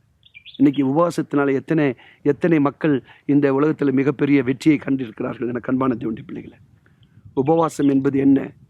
அந்த நாளிலே பிரத்யோகமாக நாம் அதற்காக நேரத்தை ஒதுக்கி மற்ற நாட்களில் செய்யக்கூடிய வேலைகளை நாம் செய்யாதபடிக்கு அன்னைக்கு வேதத்தை திறந்து வைத்து பல அதிகாரங்களை படித்து பல வேத வரலாற்றுகளை படித்து ஜெபம் செய்து ஆராதனை செய்து தேவனை துதித்து மகிமைப்படுத்தி இருக்கும் பொழுது ஆண்டவருடைய பிரசன்னம் நம் மீது இறங்கும். நமக்கு வரக்கூடிய எல்லா ஆபத்துகள், நாசங்கள், மோசங்கள் எல்லாவற்றிலிருந்து தேவன் நம்மை விடுதலையாக்கி நமக்கு மாபெரும் ஒரு வெற்றியும் சுகத்தையும் பலத்தையும் ஆரோக்கியத்தையும் ஆசீர்வாதத்தையும் கொடுக்க அவர் சித்தம் கொண்டிருக்கிறார். இப்பொழுது நீங்கள் ஒரு தீர்மானத்தை எடுக்க வேண்டும். மாதத்திற்கு ஒரு முறையாவது அல்லது குறைந்தபட்சம் மாதத்திற்கு ஒரு முறை அல்லது வாரத்தில் ஒரு முறை நான் உபவாசம் இருந்து ஜெபிப்பேன். எனக்கு இருக்கக்கூடிய பல்வேறுபட்ட பிரச்சனைகளுக்கு ஒரு முடிவு கர்த்தராகிய இயேசு கிறிஸ்து அவருடைய சமூகத்தில் நான் முழங்கால் பிடித்து ஜெபிக்கும் பொழுது எனக்கு ஆசீர்வாதத்தை தருகிறார் என்று சொல்லக்கூடிய தேவனுடைய ஜனங்கள், இன்றே நீங்கள் தீர்மானம் எடுங்கள். கர்த்தர் உங்களையும் உங்களுடைய குடும்பத்தையும் ஆசீர்வதிப்பதாக. ஆமேன். ஜெபம் செய்வோம். யாவரும் தலைகளை தாழ்த்தி ஜெபம் செய்வோம். நேற்றும் இன்றும் என்றும் மாறாத எங்கள் நேச கர்த்தாவே, இந்த நாளிலே ஆண்டவரே உபவாசத்தின் மூலமாக ஏற்பட்ட பல்வேறுபட்ட ஆசீர்வாதமான செய்திகளை நீர் எங்கள் கற்றுக் கொடுத்தீரப்பா. இதுகாரம் உபவாசம் இல்லாத தேவனுடைய ஜனங்கள் நாங்கள் ஆண்டவரே, 1 நாளோ 3 நாளோ 40 நாளோ அல்ல, நாங்கள் ஒரு நாள் உபவாசம் இருந்தாலும் அது எங்களுடைய இருதயத்தை தாழ்த்தி நாங்கள் தேவனிடத்திலே மண்டாடி துதித்து போட்டு ஜெபிக்கும் பொழுது என்னுடைய தேவைகள் அனைத்து நீ சந்திக்கிறீர் என்பதை வேதத்தின் வாயிலாக நாங்கள் கண்டோம். நாங்களும் வேதத்தில் இருந்த ஆண்டவரே, எங்களோட முற்பதாக்களைப் போல நாங்களும் உபவாசம் இருந்து தனித்திருந்து விழித்திருந்து ஜெபிக்கும் பொழுது தேவனுடைய ஆசீர்வாதத்தை பெற்றுக்கொள்வோம் என்பதை கர்த்தர் இன்ற நாளில் எங்களுக்கு கற்றுக் கொடுத்த பாடத்திற்காக உமக்கு கோடான கொடி ஸ்தோத்திரங்கள். இந்த செய்தியின் வலுவாக எங்களோடு பேசின தயவிற்காக உமக்கு கோடான கொடி ஸ்தோத்திரம். பரிசுத்த ஆவியானுடைய ஆளுகைக்கு எங்களை முழுமையாக ஒப்புக் கொடுக்கிறோம். உம்முடைய நாம மகிமையடையட்டும், உம்முடைய வல்லமையை உயர்த்தப்படட்டும். துதி கன மகிமை எல்லாம் முக்கிய செலுத்துகிறோம். இந்த செய்தி கேட்டுக்கொண்டிருந்த ஒவ்வொரு தேவனுடைய பிள்ளைகளுடைய இல்லத்தில் மாபெரும் ஆசீர்வாதத்தின் மலையை நீர் கட்டிட்டு தர வேண்டுமாய் எங்களுக்காக பாடுபட்டு மரித்து உயிர்த்தெழுந்த கர்த்தரும் இரட்சகரும் மீட்பருமாகிய இயேசு கிறிஸ்துவின் விலையேற பெற்ற நாமத்தில் ஜெபிக்கிறோம் ஜீவனுள்ள நல்ல பிதாவே. ஆமேன், ஆமேன். கர்த்தர் உன்னை ஆசீர்வதித்து உன்னை காக்க கடவர். கர்த்தர் தம்முடைய முகத்தை உன்மேல் பிரகாசிக்க பண்ணி உன்மேல் கிருபையாயிருக்க கடவர். கர்த்தர் தம்முடைய முகத்தை உன்மேல் பிரசன்னமாக்கி உனக்கு சமாதானம் கட்டளையிட கடவர். ஆமென்.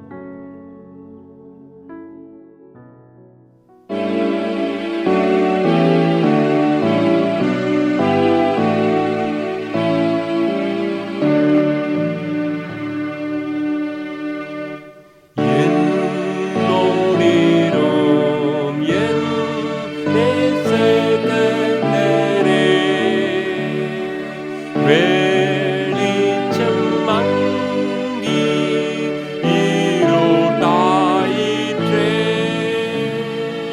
மற்றோர் ஒத்தாசை அற்று